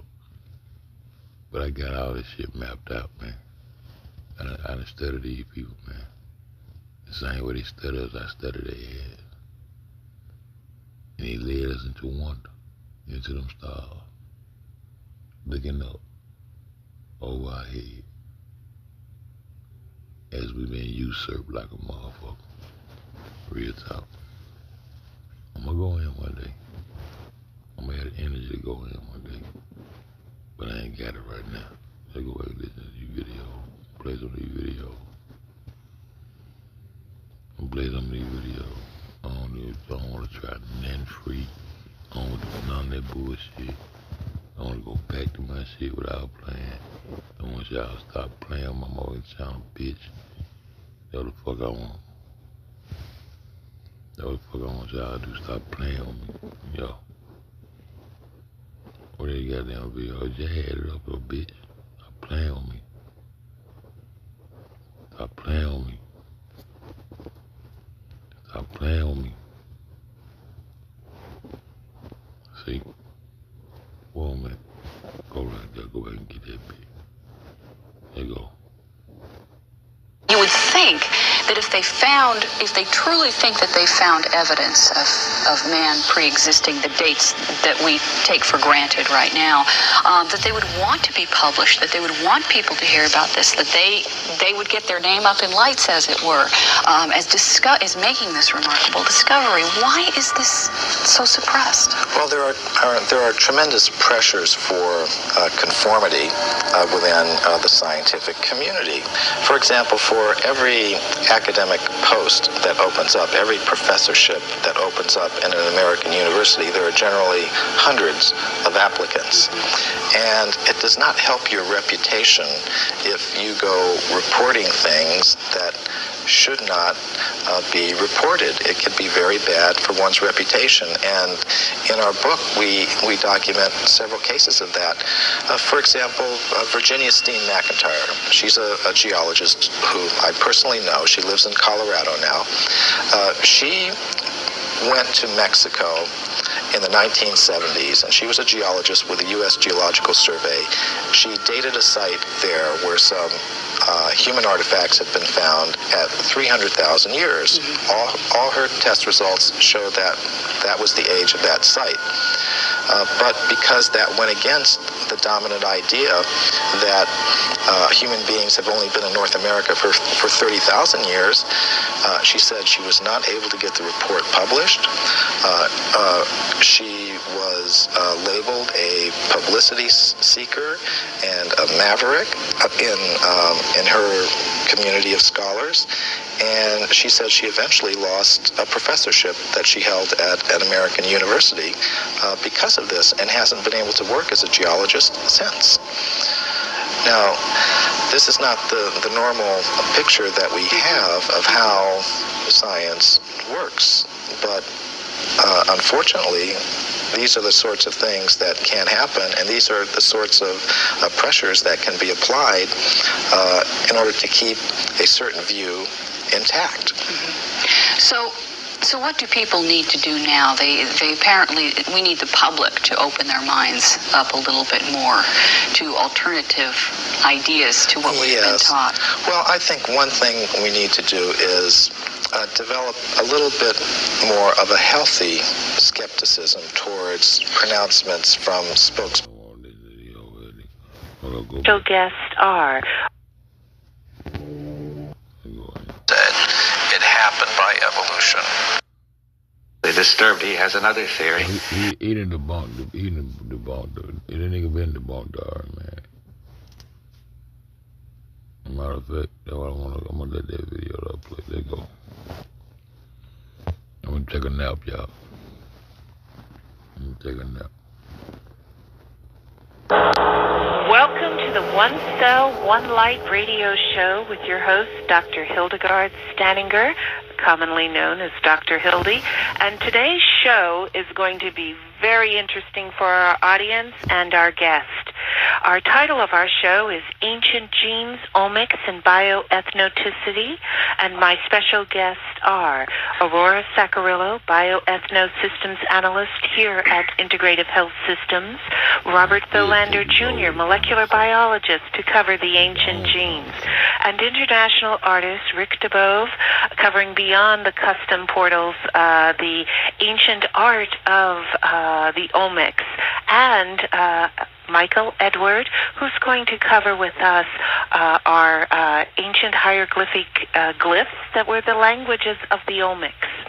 This is a special interest of me, the omics, because after doing genetic testing, finding that I was ancient military elite assassin by the analysis that were done on DNA tribes and other genetic profile companies, you'll have a lot of list of information that is going to be connected to this show, and I invite our listeners and audience to look at the pictures, enjoy the history, what is going to be shared and discussed here. It's open discussion, and Bobby Tholander has a previous engagement. He's going to join us on the second half of the show. And before I go into our topic, I want to make a couple announcements. We had some winners on some of the prizes. We had the raw sugar juice was one, and also previous shows we had Robert and Rika won prizes in reference to the shows. Please look at the availability of certain prizes that are still available, and also for these shows that are coming up. Okay, so we are going to begin with open discussion of the omics. In the history of the omics and their art, which was shared by my staff when we went to the exhibit of the Olmecs that were here at the Los Angeles Museum of Art. We enjoyed the exhibit, and this was the first time that the exhibit was put on tour by Mexico. And for our listeners, the Olmec region that we're talking in history, which we have maps on the site, covers Belize, portions of the lower portion of Mexico, the Yucatan, Guatemala, Honduras, and I think there's one more city or country there that we will find for you. Okay, are we all here? Yes, we are. Yes, we are. Okay. Aurora, are you there? Yes. Okay. Aurora, could you give us a little history of who are the Olmecs in a timeline, in particular with the term Mesoamerica? What does Mesoamerica mean for our audience? So they'll know, and then we can go into the art, okay?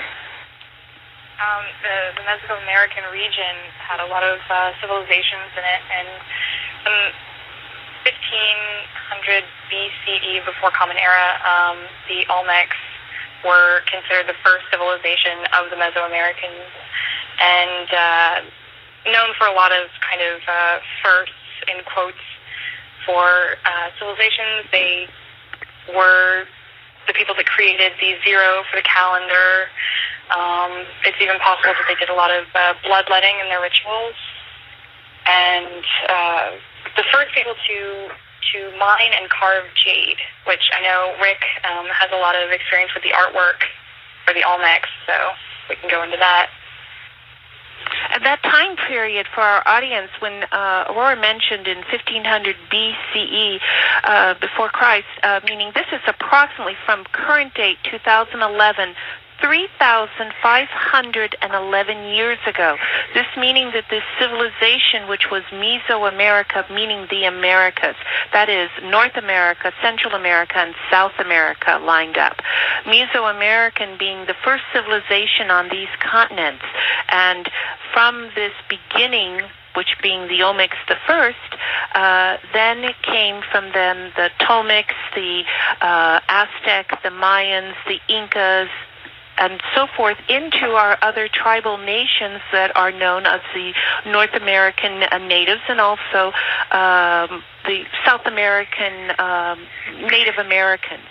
And many of the ancient genes are studied basically on the migration routes of these countries coming into other lands and in the trade. And also, as Aurora mentioned, the Olmecs were the first in trade, so that brought out a lot of different types of materials that could be traded, of them being original salt traders.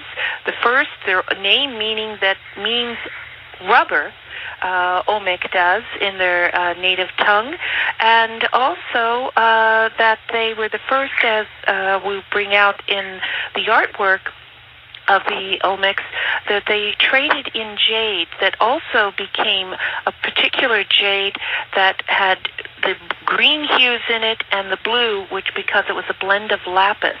And which I have a theory, Rick, I do not know in media of art, and anyone else on the panel, if they know the answer, and really no answer is wrong, but where they mined the jade, which was in Guatemala, in the mines there, which is also when you find these particular forms of stones that they used in their artwork, you usually find salt, and this is where our Olmec, our Choctaw natural minerals come from.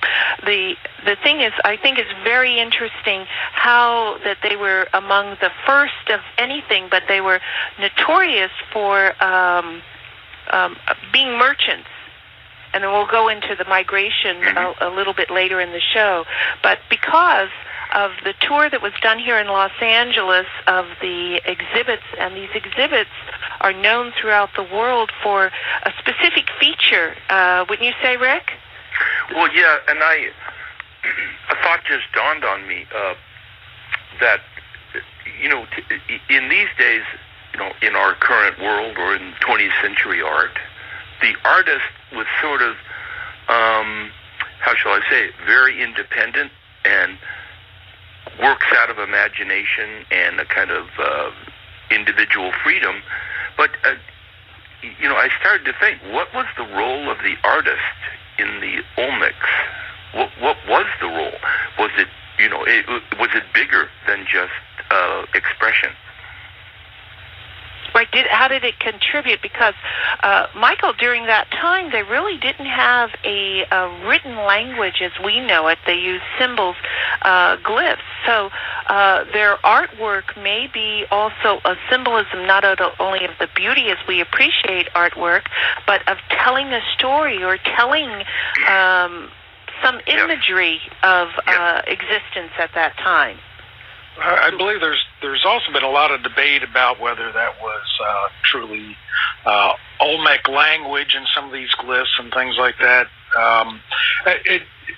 The point is, which I think Rick was starting to bring up, the real point is the art, as the way I perceive it, with the glyphs and with the pictorial type of artwork, was a language in its own respect, and this is how they relayed things. I'm sure you know more about that, Rick, and Aurora.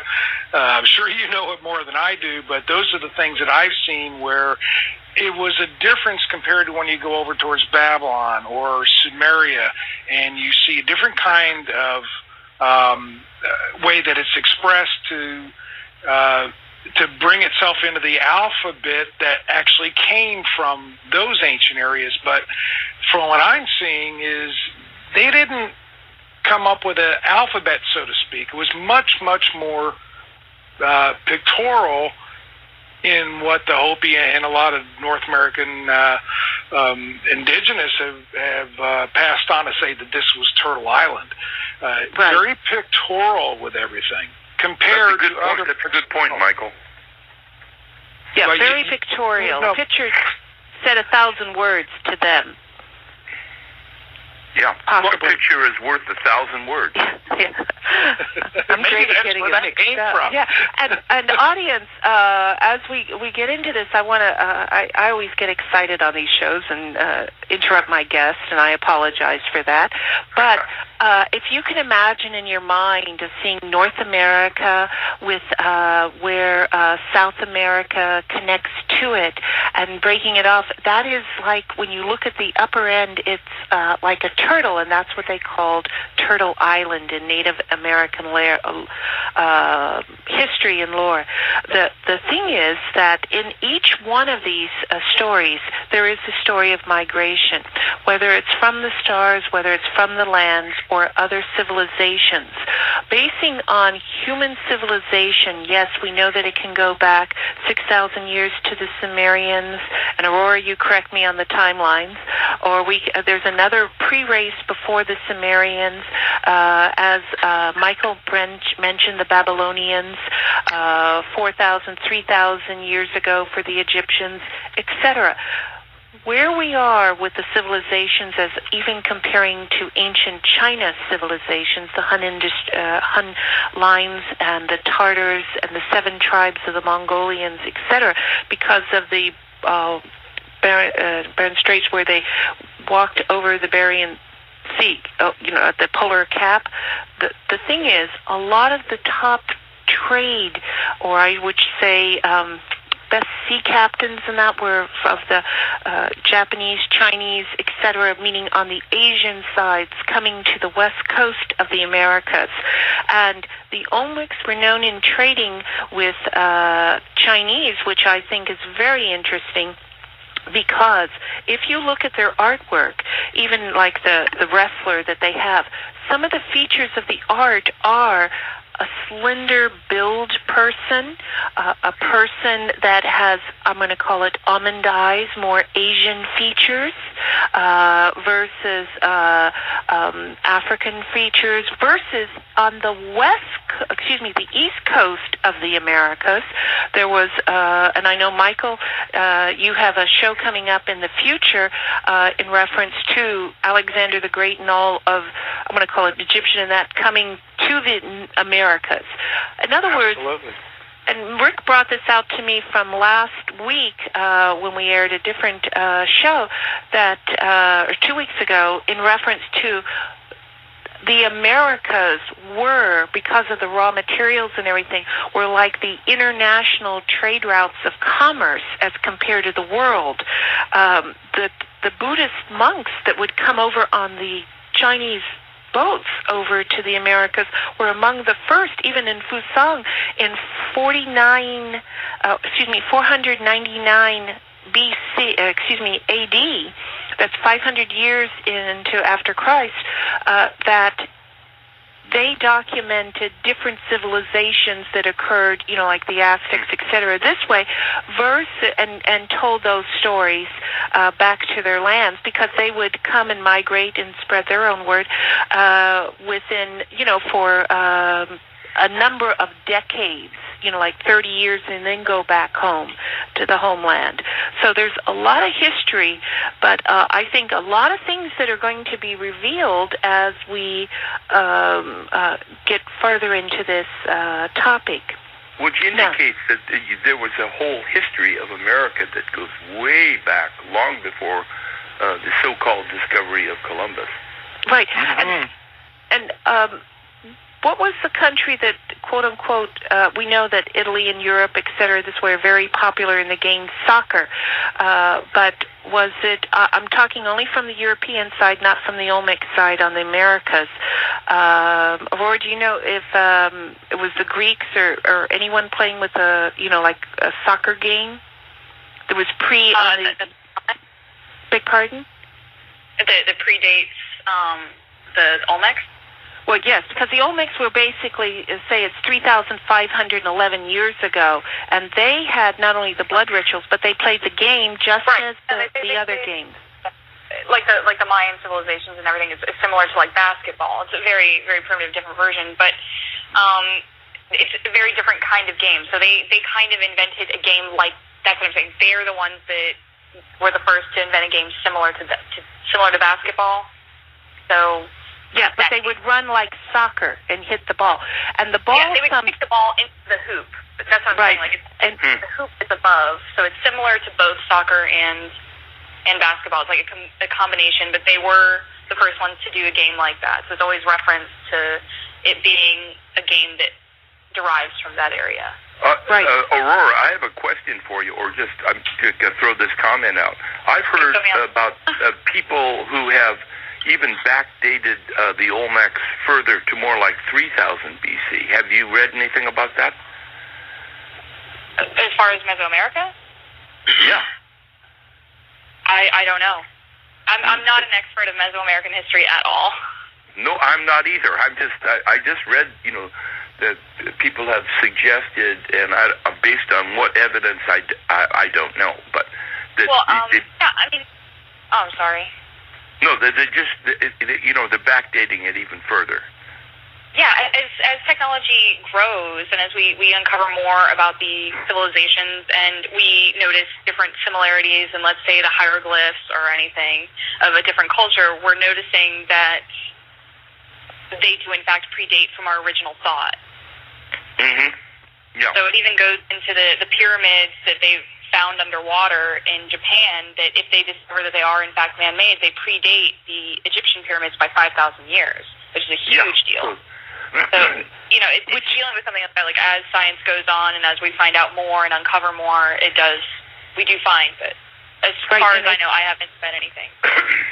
And it's like if those, those pyramids predate that are off the coast of Japan, and if they exist, since they had the earthquakes and everything in that area, that might be remnants of Atlantis and other things that different expeditions are out there trying to prove that do exist. And as we're seeing in science, which is future shows on artificial biology and cloning and that many things that we thought were mythology are in fact coming to be about as through the advance of science and technology.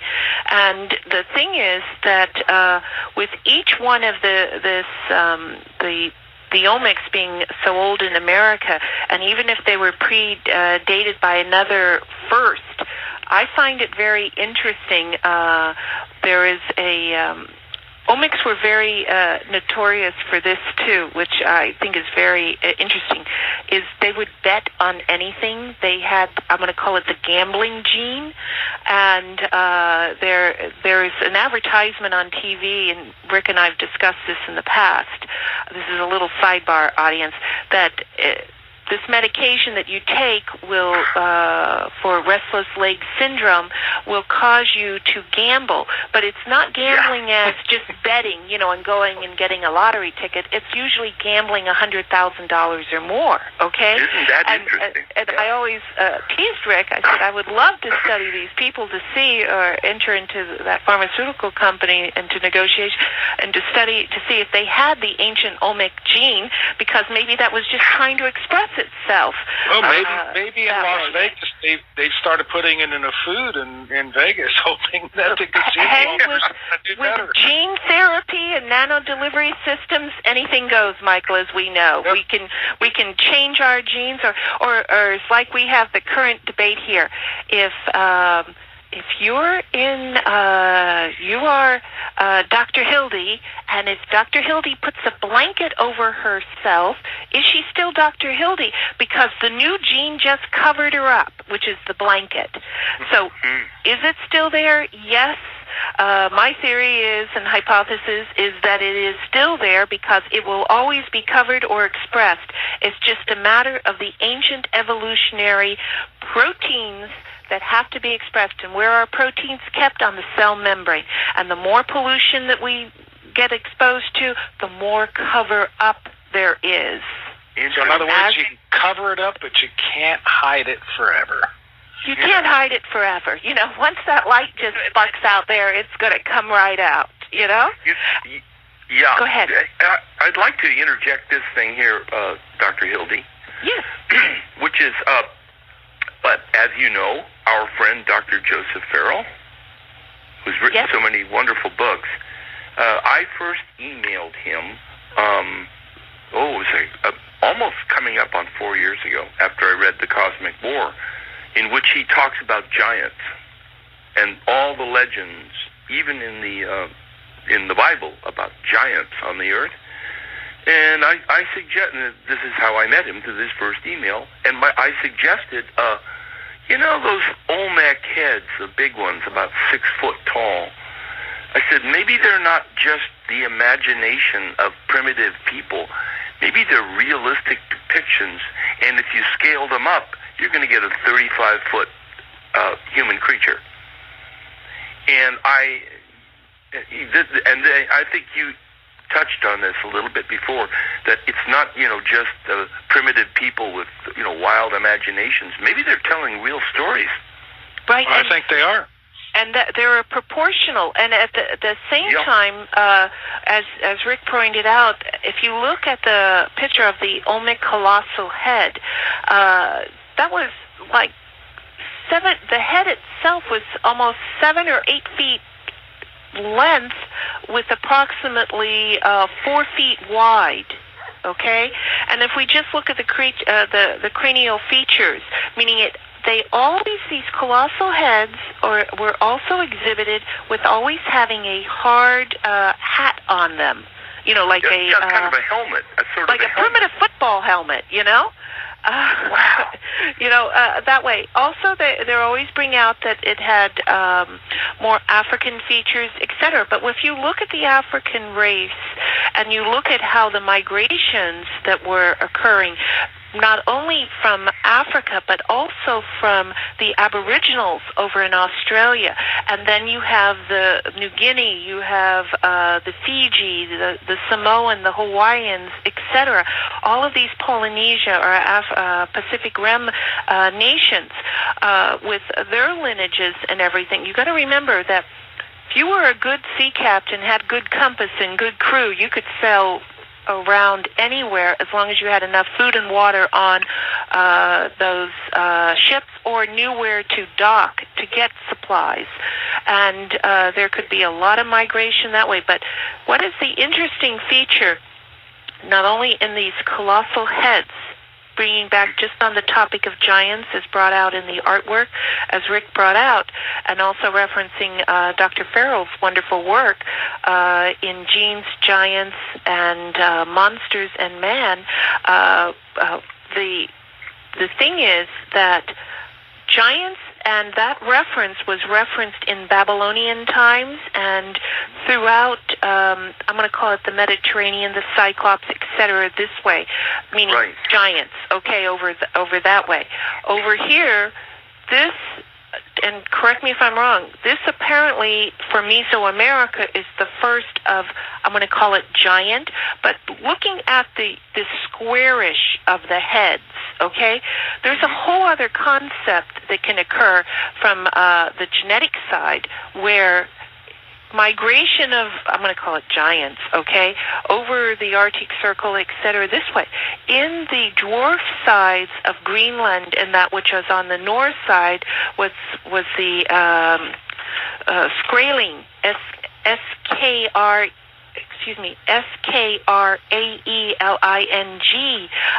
civilizations. They particularly had a very unique feature, which is, if you look at that ancient colossal head, a four-cornered head, high cheekbones, heavy jaw, large angular eye cavities, and a retreating forehead. We really can't see the forehead because of the hat on it, the helmet. But when you look at the other features of the artwork that are shown on the thing, we see that the head can be elongated, but the ones heads that show the, I'm going to say the features of Asian civilizations or Asian genetic traits, they didn't have that elongated head. Wow, that's very interesting.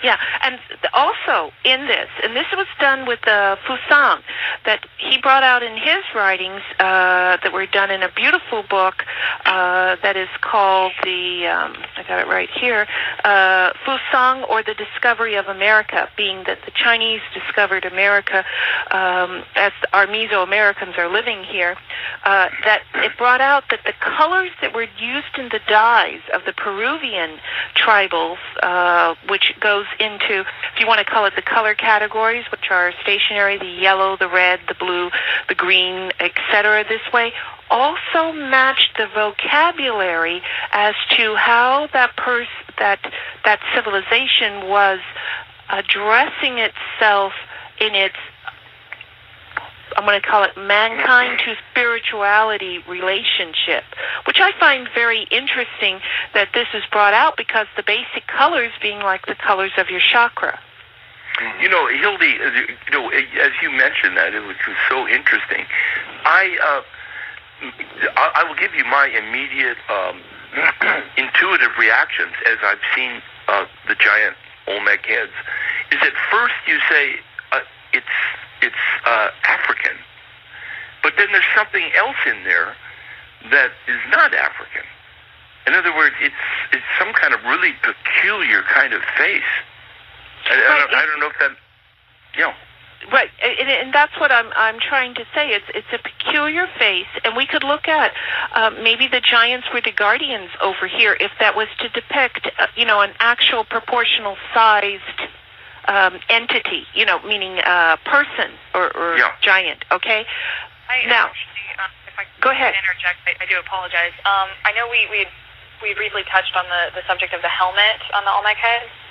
Now, the research that I've gathered from the Olmec heads was that the majority of them were depicting royalty, people in high places. So a lot of times they would make them larger as kind of a show of reverence, for the person themselves. So a lot of them were royalty or rulers, high priests, and the headdresses would be something that those people would wear. That's the research that I've gathered. But granted, that's something from people like archaeologists or anything finding and making the assumptions. So we could assume a whole bunch of things, but that seems to be the general reaction towards those heads. And that but at the same time, Aurora, I think they could be the royalty might have been giants from remote antiquity. Yeah, entirely possible. But you can also look at it as a lot of the statues from antiquity itself are larger than the actual person. They're done on a larger scale to show that they were more important, or their importance in the civilization. Well, that's also. They could very much be giants, but there's also the whole stylized artistic view of they're just showing them larger than life. Yeah. Right. But a lot of ancient texts do speak about giants in land. In fact, that is out of. Well, I've got a total blank here. Okay, don't worry, we'll fill in. That's what happens. See, I'm writing down what you guys are saying, and I'm thinking, oh boy, I've got some questions. So now I forgot to write down that one. But okay, giants in the land, yes, and you just can't refer to that as mankind, so to speak. You have to put the factor in there talking about giants being the gods, as the giants were called at that point. Was that because of their leadership? Well, in a certain respect, yes. Was it because of their size? Also, in a respect, yes, because even Enoch, there's the book I was trying to remember, in Enoch 1, it's the same thing where there was the cross between the angels, the spiritual, and the human women, and then of course there was humanoid interbreeding and everything else. Yes, they were giants, and it's not just Enoch 1 that speaks about that. It's also been written in lots of other myths and in lots of other prophecies. But I've got something. Oh, I'm sorry. Go ahead. Oh, no, I apologize. I was just saying, actually, Enoch, the book that you were speaking of, is actually it was the most popular book by early Christians in like 100 AD, or whatever it's called, CE now, Common Era, because of the fact that it had such mythological creatures that they were used to in their own culture and lore and history and everything, but the Vatican decided that it wouldn't be put into the Bible because of those specific reasons. Well, no, because they didn't want to have to share gods with their creation of their own type of god. Good point. Because the giants of the land at that time that is spoken about in Enoch, and in some other books, even in some of the Gnostic, and of course, Enoch comes out of the Essenes writings, and even with the fragments that have recently been found since the 50s. But that's competition when you think about it, according to Rome.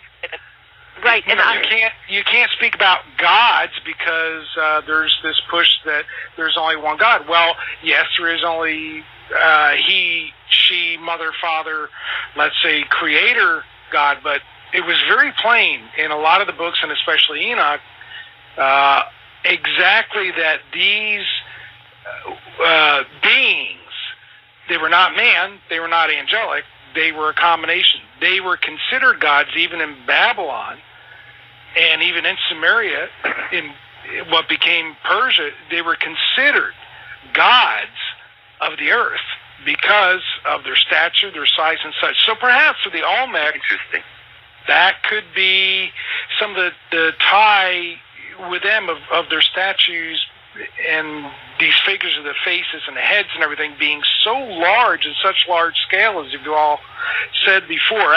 I've got one goodie that I'm going to hit y'all with that I want you to think about this. You know, in North and South and Central America, Turtle Island, there have been artifacts that have been found all throughout the Americas that are almost exactly as older Phoenician artifacts and even Roman symbols and such. And I think that's been part of the problem in Central America with the Olmecs is it's been confusing where it's not accepted that it could possibly be that pre-Mediterranean Babylon civilization could have darn well begun on Turtle Island here in the Americas. Right. And some that's of those, a lot of people have got to start thinking. You know, as Rick, you said, yeah, things have been going on. Columbus really didn't discover the Americas. No, I've got one for you, and here's my theory. I really believe that Olmec land, if we're going to call it that, the Americas, Mesoamerica, I really believe this was Atlantis. or a portion of it, yeah, because there's portion of it, meaning down in the bottom. It could be sunken in the sea. We have all the ancient artifacts that resemble artifacts that are found along the Mediterranean and such in Egypt and in Sumeria. We have all these things that are here in the Americas, and when an archaeological team goes there and looks at it, they're going, well, that can't be. Right. That can't be. What are we going to do about Columbus? Right.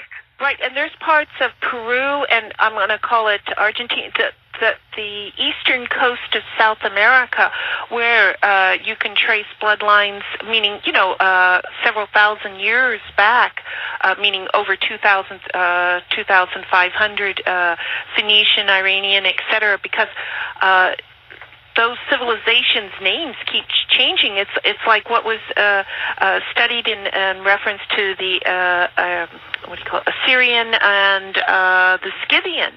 Well, that's why I was bringing this up, Dr. Hildy, was, the big thing about this show is Ancient Genes, so I was bringing that up to hit you with, okay, can you back that up that, it was way before Columbus? Do the genes actually definitely. show that? I want to bring that out, and I appreciate that question. I take it, okay?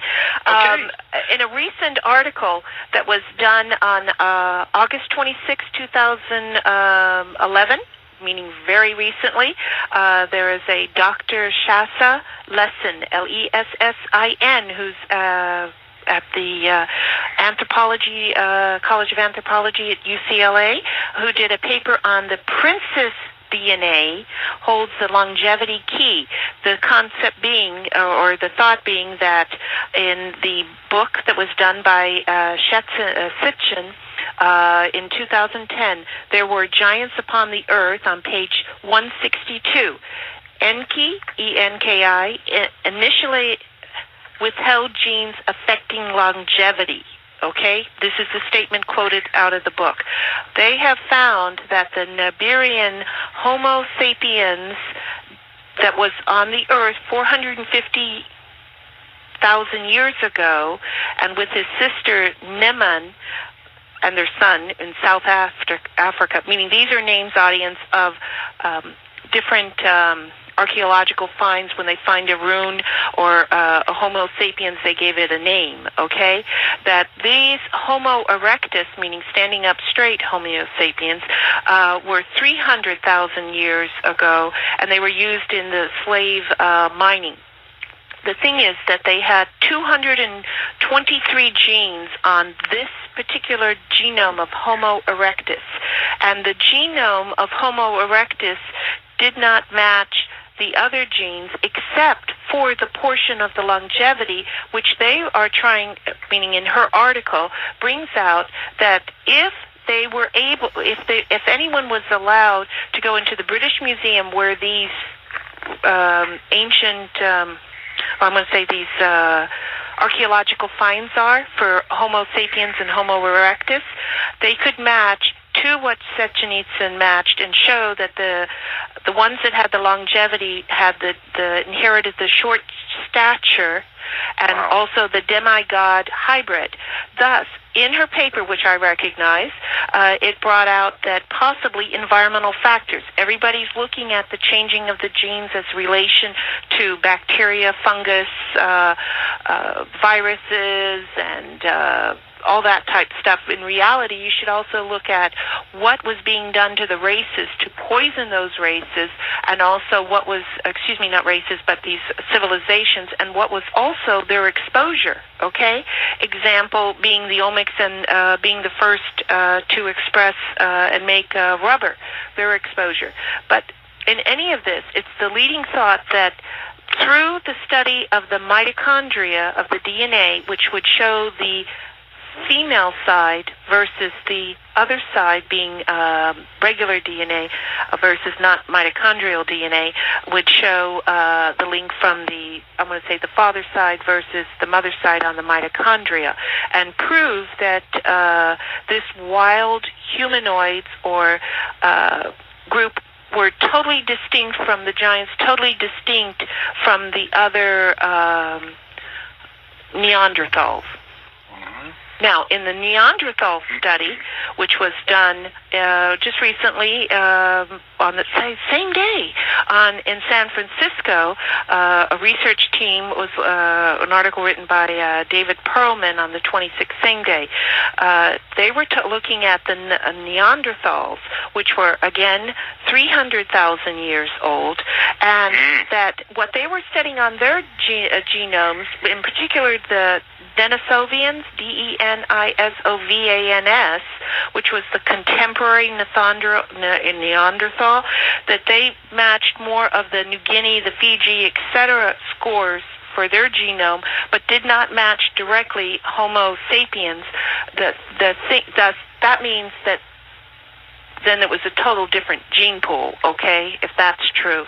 Then what they were using, which I use in my practice, is the HLA gene, which is the human leukocyte antigen, which is on the cell membrane of the ionophils. There are little sensors that give you approximately 14 different combinations that can give you different antibodies to fight off different chemical exposures, or like viruses, etc. This way, and that's what they were studying, is that the ones that had this specific protein group of histocompatibility, that these would protect the human that had more of them, so that then they would be protected from diseases, etc., that could have wiped out the various civilizations. Now, when we see too much of the HLA genes being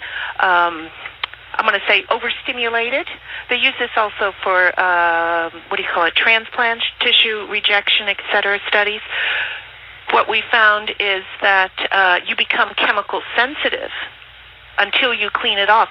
But the ionophils, after they're formed in the thymus net, they go through the bridge of the nose, interact with the olfactory senses, and whatever you smell or exposed to would come there.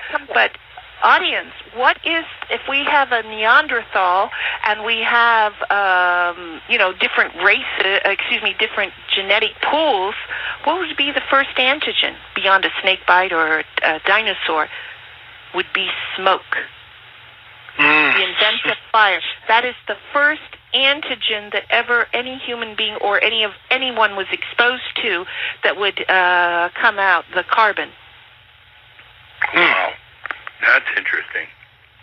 Well, I could explain with so many of indigenous American civilizations where smoke is not only ceremonial but also is considered medicinal. That is quite right, Michael. Yeah, you bet. It's grounding. Even with the pipe, it's very sacred for North American indigenous anyway to be a holder of the pipe. And even going, and I'm thinking real quick here, even going into Chaldean, Hebrew, Babylonian ceremonial smoke was important. Very part of, I don't know if I'd say it was religious sacrifice, but definitely sacrifice in one form or another for various gods. So, wow, now that fits, Dr. Hildy. You just hit on something that, wow, I'd never thought of it that way. Yeah, well, science is coming through, even down to designer babies now, but that's another show, right, Michael? But there is so much history and so much things to discuss. I would like to get into, if you'll bear with me as my guest, from the art standpoint, there's different materials that were used, because we got to look at, one is a great trade civilization. The area at that time, probably just as it is now, is well aerated, well watered, rich soils, etc. But how would they cut these colossal heads? You know, did they use lasers? Did they use a hammer and a chisel? Did they have that? You know, because some of the artwork that I saw at the museum, which we have, you know, meaning there was jade masks that were done, and we're going to talk about the war jaguar babies, and other things that were shown. Some of their axes were actually made out of stone, but also I didn't see much metal. You know, I saw jade, meaning their currency, I feel, was jade, or the rarer blue jade.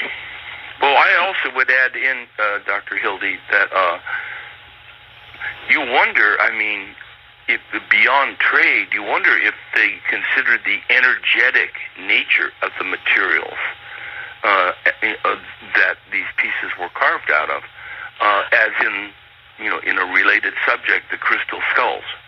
Right, and that's going to be on our show in November on the 16th, because the crystal skulls on the Mayan side are traveling across the United States and will be in Los Angeles for 11/11/2011, and I'm having a follow-up show thereafter. But I think you're totally right, because when you look at the ancient codex of what they talk about, the medicinal plants and stuff, they also bring out in the translations which were done, and I don't know the priest's name for the codex, when the Spanish what do you call it, conquistadors came to Guatemala and those areas where the Incas were, and the Aztecs, or the Incas.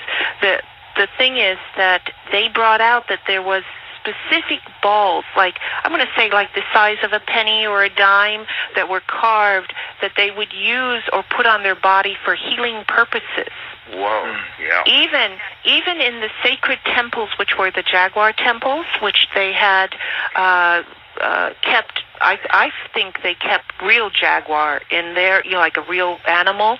And when that animal died, they have exhibits where they had pictures where a whole skeleton of the jaguar, but what they put in the jaguar mouth, which I find very interesting, based also on Asian philosophies or traditions, is that they put a ball of jade into the jaguar's mouth, versus the last Empress Cece of Japan, of China, before the revolution in China.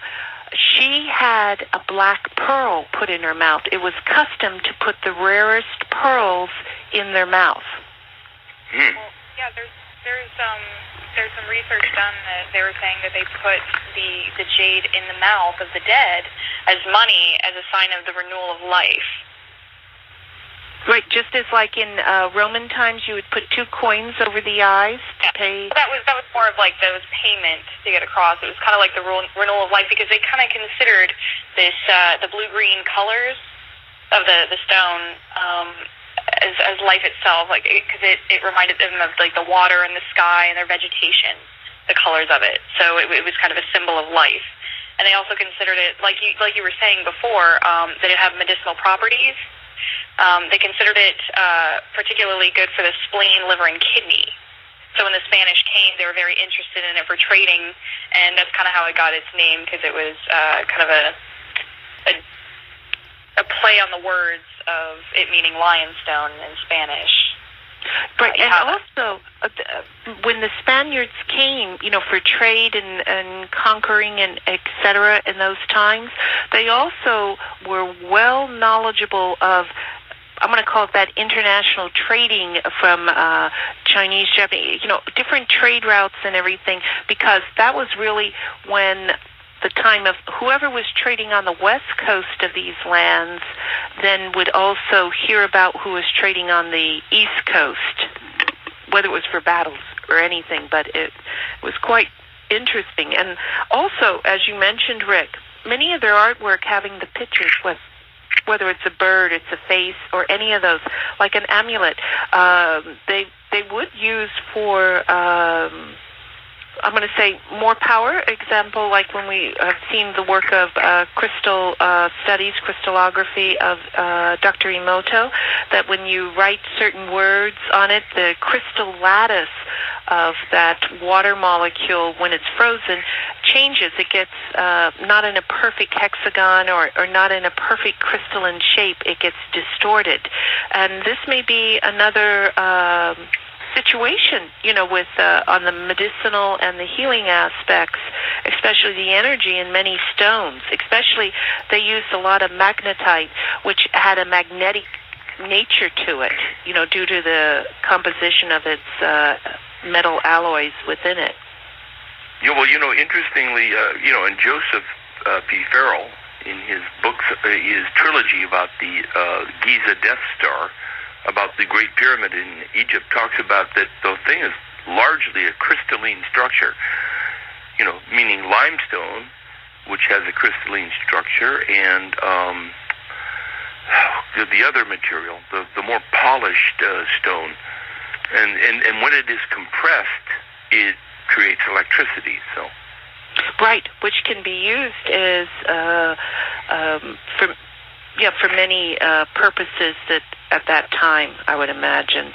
Yeah, but and we've kind of all touched on this, though, that there was a human history that's much older than the one that we were told we have. Mm-hmm.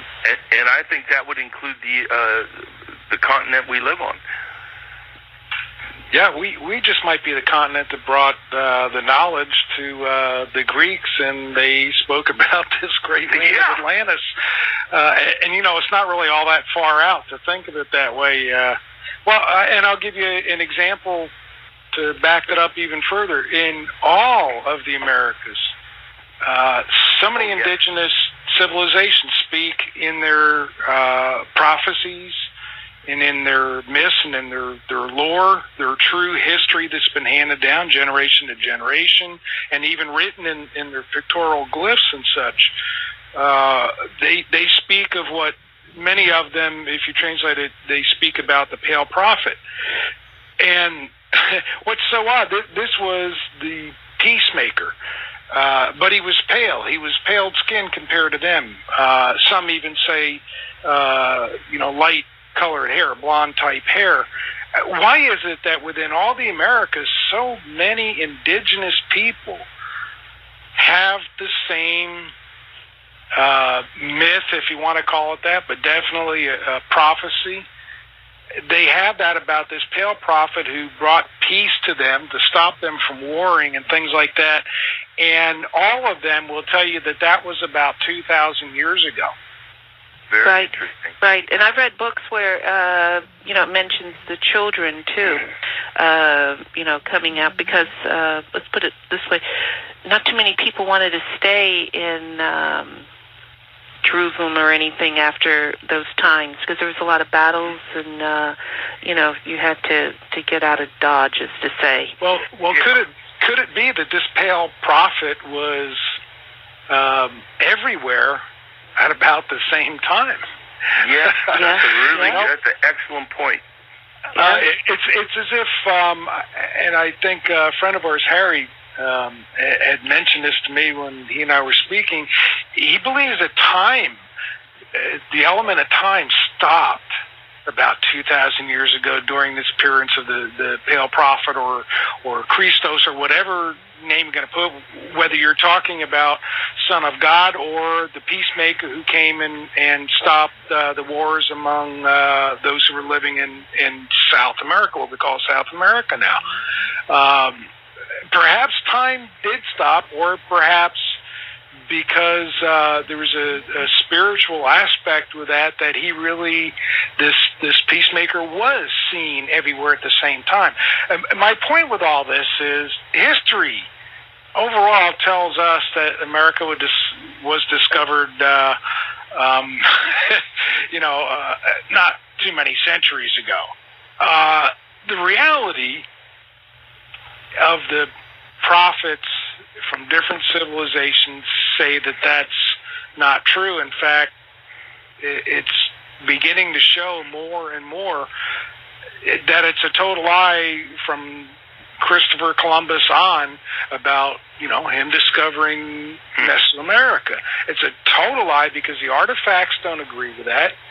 The myths and the civilizations don't agree with it, though many were wiped out by Europeans as they came to where they can't tell their stories anymore. But nonetheless, they left the records to show, and the prophecies and their lore has been handed down and kept from generation to generation, and it goes way, way long before, even to the point of more than 2,000 years ago, and that's just folklore, so to speak. Yeah, and I have a question, Michael. Is this white prophet that appeared everywhere, is that synonymous with Quetzalcoatl? Yes, because that's really how that translates, as white prophet. Or the white prophet, or the pale prophet. Same thing. That's the one with the bird feather robe too, correct? Right. In fact, there many of them that I've read about in the Americas. Again, I'm talking about North, South, Central. Many of them talk about the white robe that peacemaker wore all the time, and some do, some don't. But it's to wake us up to get this modern false history, and it really is false, this modern false history, this modern history about the discovery of the Americas by Columbus and all this. It's just totally not true. And there are just too many artifacts, there are too many discoveries. Do you know that the Americas, there are so many pyramids, and this is even the ones that haven't even been uncovered. I was in Mexico in the 80s, and I was outside of Mexico City near Puebla, and of course that is a very true Indian, native Mexican before the Spanish came area. In fact, you want to talk about the facial features looking very much like the Olmec features. Wow. What they've left, and they have their heads the same way. But while I was there, I was taken into areas in the farmlands. They're all farmers. And I was taken into those areas, and here you have, an active volcano not far away, and you go and look at this hill, and you say, well, okay, so there's a hill there. Well, it's not a hill. It's a pyramid. And there are many of them that the natives there in Mexico will not talk about because they don't want the government, they don't want others to come in there and basically destroy what their civilization has as its only remnant. So you see a lot of this there that's never spoken about in books, and some of the artifacts that I'd seen there, and told by memory, reminded me so much of Egyptian hieroglyphics. Wow. And also, the suggestion has been made, and I think Dr. Hildy, I don't know if you read Joseph's new book, Grid of the Gods. No, that's the only one I have, and I have to get that one. Yeah, but the suggestion that there was once a global pyramidal or tetrahedral society, and one piece of evidence outside of Central America, Mexico, South America, is that the biggest pyramid on Earth is in China. Well, we're going to pick this topic up as we go into ancient genes, omics, and bioethnoticity on the second half of our show. And with my guest, Aurora Saccarillo, Michael Edward, Rick DeBove, and Bobby Tholander, Robert Tholander Jr. Okay? We'll get that on the second half. Thank you. Informed, enlightened, alive and amplified. This is the Living Light Network. Welcome back, audience, to our second hour of our show, and our topic is ancient genes, omics, and bioethnoticity. We left our first part at the end where we were talking about, Michael Edward was bringing out to Rick DeBove the topic of, we were talking pyramids as related to Mesoamerica, and then go to China where Michael was sharing with us that there is the largest pyramid there. Could you elaborate more, Michael, please? Actually, it was Rick that said that, but I agree with him because I've also read the same thing. Right, and Dr. Hildy, I have only seen a photograph of it, and it looks, as many of these pyramids look like mountains, but the angles are very sharp, and maybe it was once had some sort of other material on the top of the four surfaces. But this one is huge. It's it's many city blocks long. It's bigger. It's actually bigger than the Great Pyramid at Giza. So, and how old is that one? Because some of these pyramids, I know in South Africa, runes, which were done where they did the Adam's calendar, looking at that last, what do you call it, rune, a stone rune, which was, that was 75,000 years old. So a lot of these runes are coming up to be older than some of the Neanderthal civilizations that we discussed earlier in our show, if they were 30,000-year-olds, versus 300,000. Yeah, and I think I think Michael kind of touched on this, that, we're talking about really remote antiquity because they date, the Egyptologists, who are kind of full of baloney, are dating, the Great Pyramid at, what was it, 2000 BC. Am I right about that, Michael? It's a really... Some are, yeah. Yeah, and then Robert Schoch, the geologist from Boston, has backdated the Sphinx to a conservative number of 8000 BC.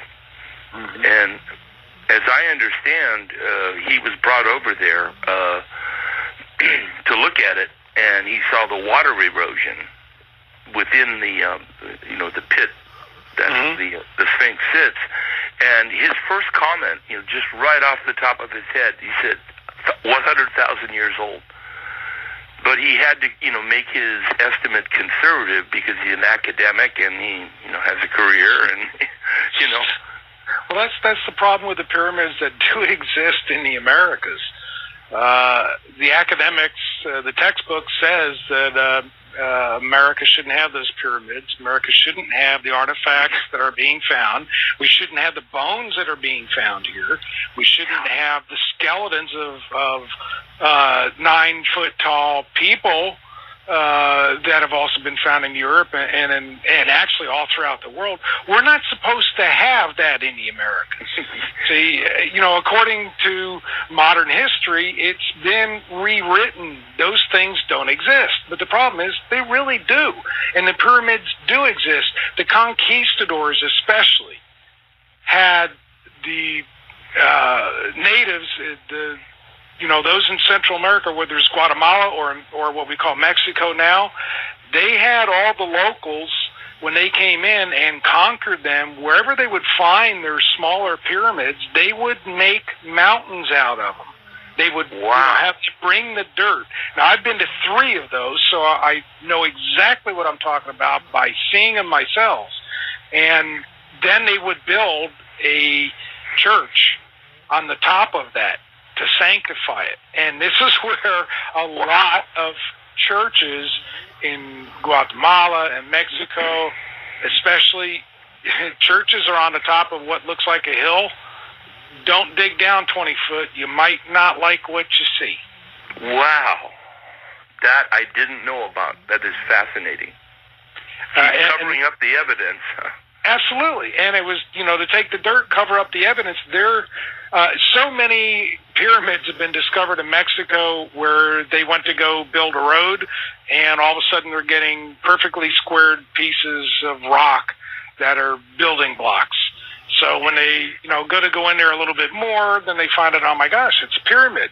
Well, there's a church at the top of that hill. This is how the conquistadors covered up and so-called conquered the Americas. Well, fine, they tried to cover it up, but the truth remains that whether we're going to call it Olmec, whether you're going to call it Aztec, whatever name you're going to put on it, Mayan, these civilizations are at least as old, if not older, than those civilizations around the Mediterranean, whether it's Greek, whether it's Egyptian. They're just as old, if not older, and yet our modern academia does not want us to believe that. Yeah, but the artifacts and the proof shows different. Yeah, right, and the materials, not only were they made out of stone, but some of the temples were also temples, but also meaning pyramids that also had temple meaning for religious or worship type areas. The thing is that some, like the Temple of the Jaguars, which were in Chichén, for the Mayan pyramids, they were lined in jade, and if you went into it and you clapped your hands, it would sound like the Quetzalcoatl bird that was native in that species area, and also the most sacred of birds. But it would hear that perfect harmonic. And many of those things, if we look at the genes of how can you cover up a gene, as we know, by other foreign genes or other foreign proteins so that it doesn't express itself or turn it off or on. But if we had, I'm going to say, a pre-ancient gene that is beyond what we know as civilizations as related to the creation of pyramids or beyond, by looking at all the junk DNA, whether the junk DNA is the creation of protein complexes as associated with the poisonings that you may be exposed to in, I'm going to call it generational lifetimes, meaning 5,000, 2,000, 3,000 years ago? Or is it that through those harmonics of those temples, wherever they are in the world, that they allowed, like in Egypt, the temples of beauty would allow you to be more beautiful, because maybe through the which I know it can happen, the harmonics would allow the toxins to leave your body, and you would become less free radical damage and become younger? Or would it express some ancient pre-existing gene that, as it links to who you were linked genetically, demigods, etc., under that concept? Wow. Example, the ruling class of the emperors of Japan, the first emperor was Jimmu. We use it throughout our literature because I love the story of Jimmu, Emperor Jimmu and the dragonfly. But he was supposed to be descended from the sun goddess, which is a deity, okay, in their, in their beliefs, in their whole history. And that was the golden chrysanthemum. The thing is that if that was, say the lands, because Japan, again, as an island or any of these, say these were all one large land mass before continental drift and the many different earth changes that occurred. And being that I'm going to call it the pyramid that's in China, maybe it had other things, because, as Rick said, there was a flat surface. Many of these, except for the ones in Egypt, and I stand corrected, Aurora and Michael and Rick, correct me, they're always pointed, versus these other ones, like in the Yucatan and maybe in China, because I haven't seen that picture, they're flat. I don't know about the ones under the sea in Japan, but they're like flat on the top. Maybe Hildy, let me interrupt you real quick, because yes, and I don't want to, but your other guest has Bobby just chimed in, and he's here with us. Yeah. Oh, okay. Thank you, Bobby. Thank you for Bobby. coming on. Let me introduce you properly. This is Robert Tholander Jr., a molecular biologist and secondary education instructor, teacher in the Chicago area. Correct, Bobby? Yeah, that's correct. It's good to hear from you. And I appreciate you being on. We have Aurora Saccarillo, Michael Edward, and Rick DeBove. We've had the first hour was in reference to our review of the Olmecs, and now we're discussing ancient pyramids and how in the Yucatan the pyramids also are similar to Egypt and also to China. And we left it where maybe it's the expression of ancient genes through acoustical measures within the pyramids. Oh, and by the way, Dr. Hildy, you forgot to mention, you introduced me, Rick DeBove, as Rick DeBove, the artist. Bobby, you have an artist in your presence. Good to know. Who is an architect of the universe to create custom portals, which are very magnificent to the ones that have those. Bobby, so you can catch up with us, and I appreciate you being on. In this discussion, we were talking about the flat tops of the pyramids, because many of the aspects of genetics where we're looking at giants and other civilizations, looking at predating the Olmecs or anything of that nature, because a lot of the sciences are now looking at the proteins that can cover up some of the ancient genes or the ancient aspect of a gene, especially with what I'm seeing with gene therapy that can overlap your pre-existing genes so that another genetic nationality is expressed. And Dr. Hildy, what happens, so another nationality is expressed, but what happens when those genes are covered up by proteins? What types of, physical changes are seen? Well, that's it. It may be that, example, like with the gene therapy that was developed at the Belarus Institute, after exposure to radiation, the Russians after Chernobyl, there was a lot of mutations, etc., so they made a gene therapy to guard you against radiation poisoning. Say you were injected with that or got it, you would have the Belarus gene, but would your own craving for certain ethnic foods be expressed or not expressed? Maybe you have a new, I'm going to say just in generality, just in food craving. Because as we've seen, as you become cleaner in removing toxins from your body, the ancient genes get expressed and you crave certain ethnic foods. I've seen that with patients and stuff like that, because you need those whatever is in that food. You might need more jalapenos than you would normally never eat just only baked potatoes. I'm just using that as an example. Because back to your question, the gene is still there. It's just not being expressed because it's either turned off, covered up, or coated over. Prime example, am I Dr. Hildy if I take a blanket and put it over me? I'm still Dr. Hildy. I just can't do anything because I got the blanket, which is, I'm going to call it the foreign DNA or the foreign protein, or how they're modifying HLA genes, et cetera, this way, or cells so that they can go in. Now, if I take that blanket and I roll me up like I was in the movie with as Elizabeth Taylor did as she met Julius Caesar as Cleopatra, and she unrolled the carpet, if I tied those ends of those carpets that made another form of protein not expressed or unfold, is it still the same, or is it laying dormant? You know, for some event in the future, maybe a certain protein that is tied off, just as a rope at the end of a rug, would that break under certain acoustical harmonics, just as a crystal? Because a lot of proteins are expressed as liquid crystals.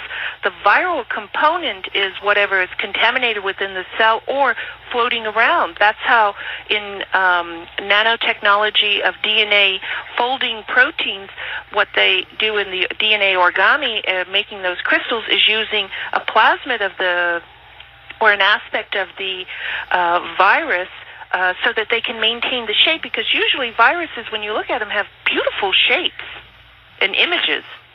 You know, when you look at it in the scanning electron microscope or other advanced materials.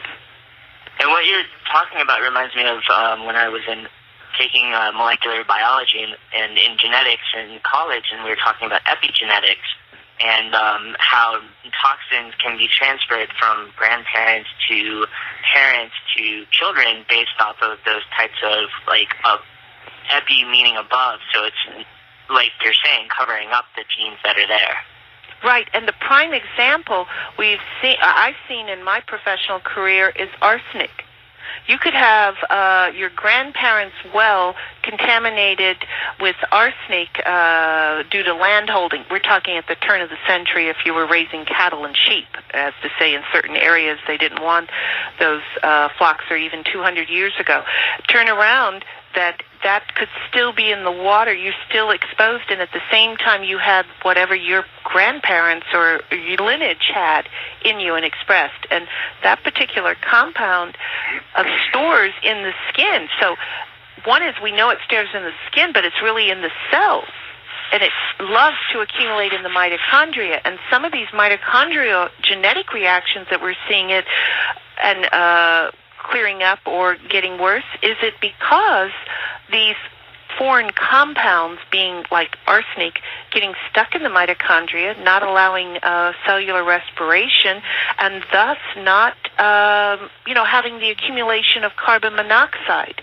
Why do you turn red after you run? Yes, because you don't have enough oxygen there, but maybe some people are redder than other people.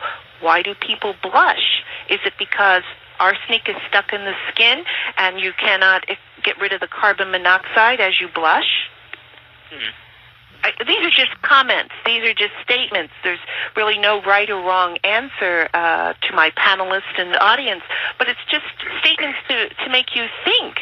It's like in the red races of China, which they had, even General Kung Fu was red. They always thought from the sun and everything, but then when they go back, they see the bloodlines of the Tartars and how that interacted with the Mongolians, because the Tartars were known to come over the Baltic Straits and into the Americas. So, meaning we got Eskimos at the top. What I'm saying is, if we go pre or epi-omic to whatever's before the omics, if there is, as Michael brought out in the the artworks, and we go forward, we could say that the races on or nationalities on Mesoamerica, which go into 1,500 approximately living tribal nations within North America alone, they all come from a possible common root. Maybe or not. I'm just throwing that out there. I'd agree with you. Just too many. Not from obviously, I'm not a geneticist, not from a scientific point of view, but from my point of view of studying ancient texts and different prophecies and different folklore and such, I would have to say you're absolutely right that I really feel that the cradle of civilization, so to speak, and that's just using it as the term, is here in the Americas. Wow, that's a very interesting idea. That is a very interesting comment. Do you have any comment, Aurora, on that? Like I said before, anything can be possible in theory. It's very probable. The more we go into scientific testing and being able to do maybe tests on the ages of fossils and how far they go back, carbon dating, we find out completely different history than we know. So I think it is entirely possible. Right. And even looking at the art, just using the example, whether it's genetic, whether it's cradle of civilization, in the Olmec history and what was found in their runes was the artwork, which they call the were, W-E-R-E, jaguars, which were the were jaguar babies. These babies, which were depicted as being like a werewolf but a jaguar, and in their religious shaman, they would take, a shaman of Olmecs would take the skin of a jaguar, put it over their body, and basically shapeshift or do whatever they do as a were jaguar. The thing is, the babies, when you look at the artwork, it's describing, and I'm going to read right from the artwork, common motifs include downturned mouth and a cleft head, both of which are seen to represent were jaguar babies. From a science standpoint, are we describing a birth defect? You know, cleft head. Yeah, I mean, from a science, that's autosomal or trisomy 23, that's Down syndrome, sounds like. Right. Yeah. And then you have more of what Down syndrome audience, a mongoloidism, etc. this way. Now, in my early career in aerospace, years ago, I had to investigate pregnant women in the workplace that were exposed to bisphenol A epichlorohydrin. These were a two-part mix. We hear a lot about it with the baby bottles having the bisphenol A, etc. But back then, we're talking almost 32 years or 31 years ago, not much information was there outside of is it cancerous or is it not. But what we found in industry, meaning the aerospace industry, that women or men that worked around this compound, it made that chromosome 23 sluggish. So if you were 21 years old, where normally you had to be like 35, 40 years old, older lady having a baby, which have a Down syndrome baby, young women and men, because it would do the same thing on the men because of the chemical exposure, would have Down syndrome babies. Now, I'm going the next level, okay? The next level being the Olmecs were the first to use and are known, that's what their name means, rubber. They were the first to use the rubber tree and cook it, meaning the latex residue from it, cook it and make, bottom sandals or use it for coatings, etc. this way. We know that epichlorohydrin bisphenol A is a combination of a rubber, a polymer, okay? Synthetically, that's what I'm saying, synthetically man-made compounds versus a natural occurring compounds like in rubber, and you're cooking it and making it, you can have original compounds that could be of that same nature. Now, would that give them more features of what we're seeing or experiencing? Because you got to remember, too, at least in my thought, the older the gene is at that time, meaning way back then, there was less pollution, even though it might only been fire or the metals or the stones that you used or grind and inhaled because they didn't have respirators or anything. But you were exposed less to, unless you were some kind of military or an assassin, which they had, like their own little special ops there. They would be highly trained generationally in the various poisons, which were either a golden tree frog, a snake, or scorpions, or whatever was there, because you would have to build up a resistance to it, because number one, they'd probably use it on you. Because you were in that field, Wow. So there's a long history to these ops. Well, when you look at any military application of a civilization, the military goes out and conquers the land for the nation and the ruler of that nation, okay? With anything, you have to have a good military to overcome a lot of stuff. But when you look at the ancient civilizations, there's a lot of features there, with... Well, look at excuse me, I'm sorry.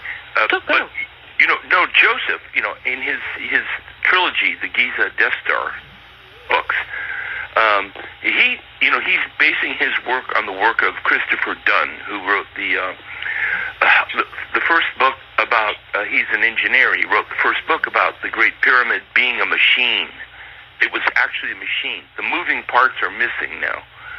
And then Joseph, I think brilliantly, took it a step further and said it was a weapon. And it was a weaponizable item. And in fact, he quotes the Assyrian, the early texts on it, and they refer to the pyramid as the Great Affliction. So it just gives perspective on the fact that these kind of operations have been around for a long time. Right. And may I throw a curveball in here right now? An interesting one, though. And we talk about DNA, and I became very interested in the work of the biologist Gaston Naissance, who is in Canada but is originally French, and his work on the somatid. And in fact, it turns out he's like the 50th scientist within over 100-year period who described these things under the microscope in the blood, which are dancing, kind of indestructible energetic particles. He called it the somatid. The first one to see it was Antoine Béchamp in the 1870s, and he called it the microzyma. And this is a great study that no one's doing, which is and Naissance calls the somatid the precursor to DNA. And I think this is an amazing study. If anyone ever wanted to do it, and he's done experiments. He repeated experiment of, for instance, isolating somatids from a black mouse and injecting it into a white mouse, and the white mouse starts growing black hair, and then vice versa, just the reverse. And apparently these little dancing, charged, durable particles are indestructible to radiation, excessive heat, anything. So I just find that interesting, And I'm not an expert on it. I just read about it, and I thought it was really fascinating. Yeah. Does anyone have any comment? No, I guess go ahead, Bobby. Go. I was just going to say I haven't heard of the somatids before, but they're very interesting. It's very fascinating. But you're saying he describes them as a precursor to DNA? What is a precursor? Yeah, in other words, because he actually literally isolated, with no DNA involved, he isolated the somatid. He's repeated this many times, isolated it from a white mouse and injected it, a white-haired mouse, and injected it into a black-haired mouse, and the black-haired mouse starts growing white hair, and vice versa. So that both mice became gray, ultimately. And then the other very interesting thing was he took cubes of fresh meat and injected them with somatids, which and sealed them hermetically, and the meat started growing. It's quite interesting. All I can, and I'm not an authority on this. I just think it's very provocative and very interesting. So maybe I'm just thinking, and I'm an artist, and a thinker. I think I'm an artist, philosopher, and I read. You're a scholar. Stuff. But it's very interesting. Maybe, DNA, as important as it is, may be part of a higher chain of command. In other words, these somatids may contain levels of information that are above the DNA itself, but are certainly involved with DNA. So there's my curveball. Yeah, which can be like a link between physical and, as I call it, stardust or anything into other types of matter. Well, for instance, Béchamp, the first one to discover these, he had a chalk sample, natural chalk sample that was 1 million years old, and he added water to it, and he found these buzzing electrical particles called he called the microzyma. And so, in other words, they were locked in time in the stone, and then once water was added to them, they became alive. So, anyway, I think it's fascinating, and that should be a whole study project. What's the relationship between the two, Yeah, that might be future shows. I know I might have Mesoamerican pyramids of Mesoamerican and other things, and we might have the same panel guest here and just open discussion on it. But with any of this, time will tell, but so much is happening so fast in the world of science, genetics, any of this stuff. It doesn't matter now. The thing is, the tools are being made so that you can prove your theories or you can address it that way. So I think all of us will see a lot of these answers definitely in our time here. And it's going to be very distinctive. Even like we had the earlier discussion at the beginning of the show in reference to the colossal heads, where they all had the helmets on it. But in my further reading here with my literature here, I also found that no two of those heads were the same. In other words, each were individual. That's based on somebody or somebody that was the model. Example, like what was done with the 4,000 soldiers, the terracotta soldiers that were found in China in those tombs. Each one was different based on an image of a real soldier. Yes. So that goes back to your thought that maybe through the arts of the Olmecs, that these colossal heads were real giants. Mm-hmm.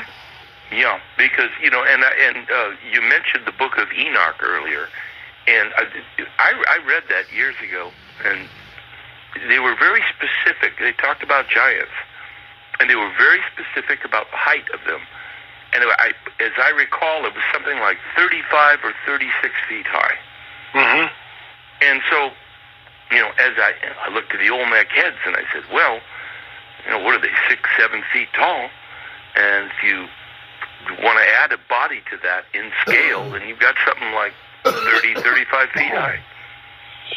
Yeah, we've got, according to some of the ancient texts, we have the giants, the 35-footers, so to speak, that you're talking about, that Enoch and other texts have spoken about.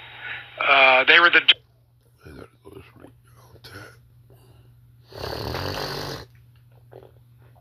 I'm tired, y'all.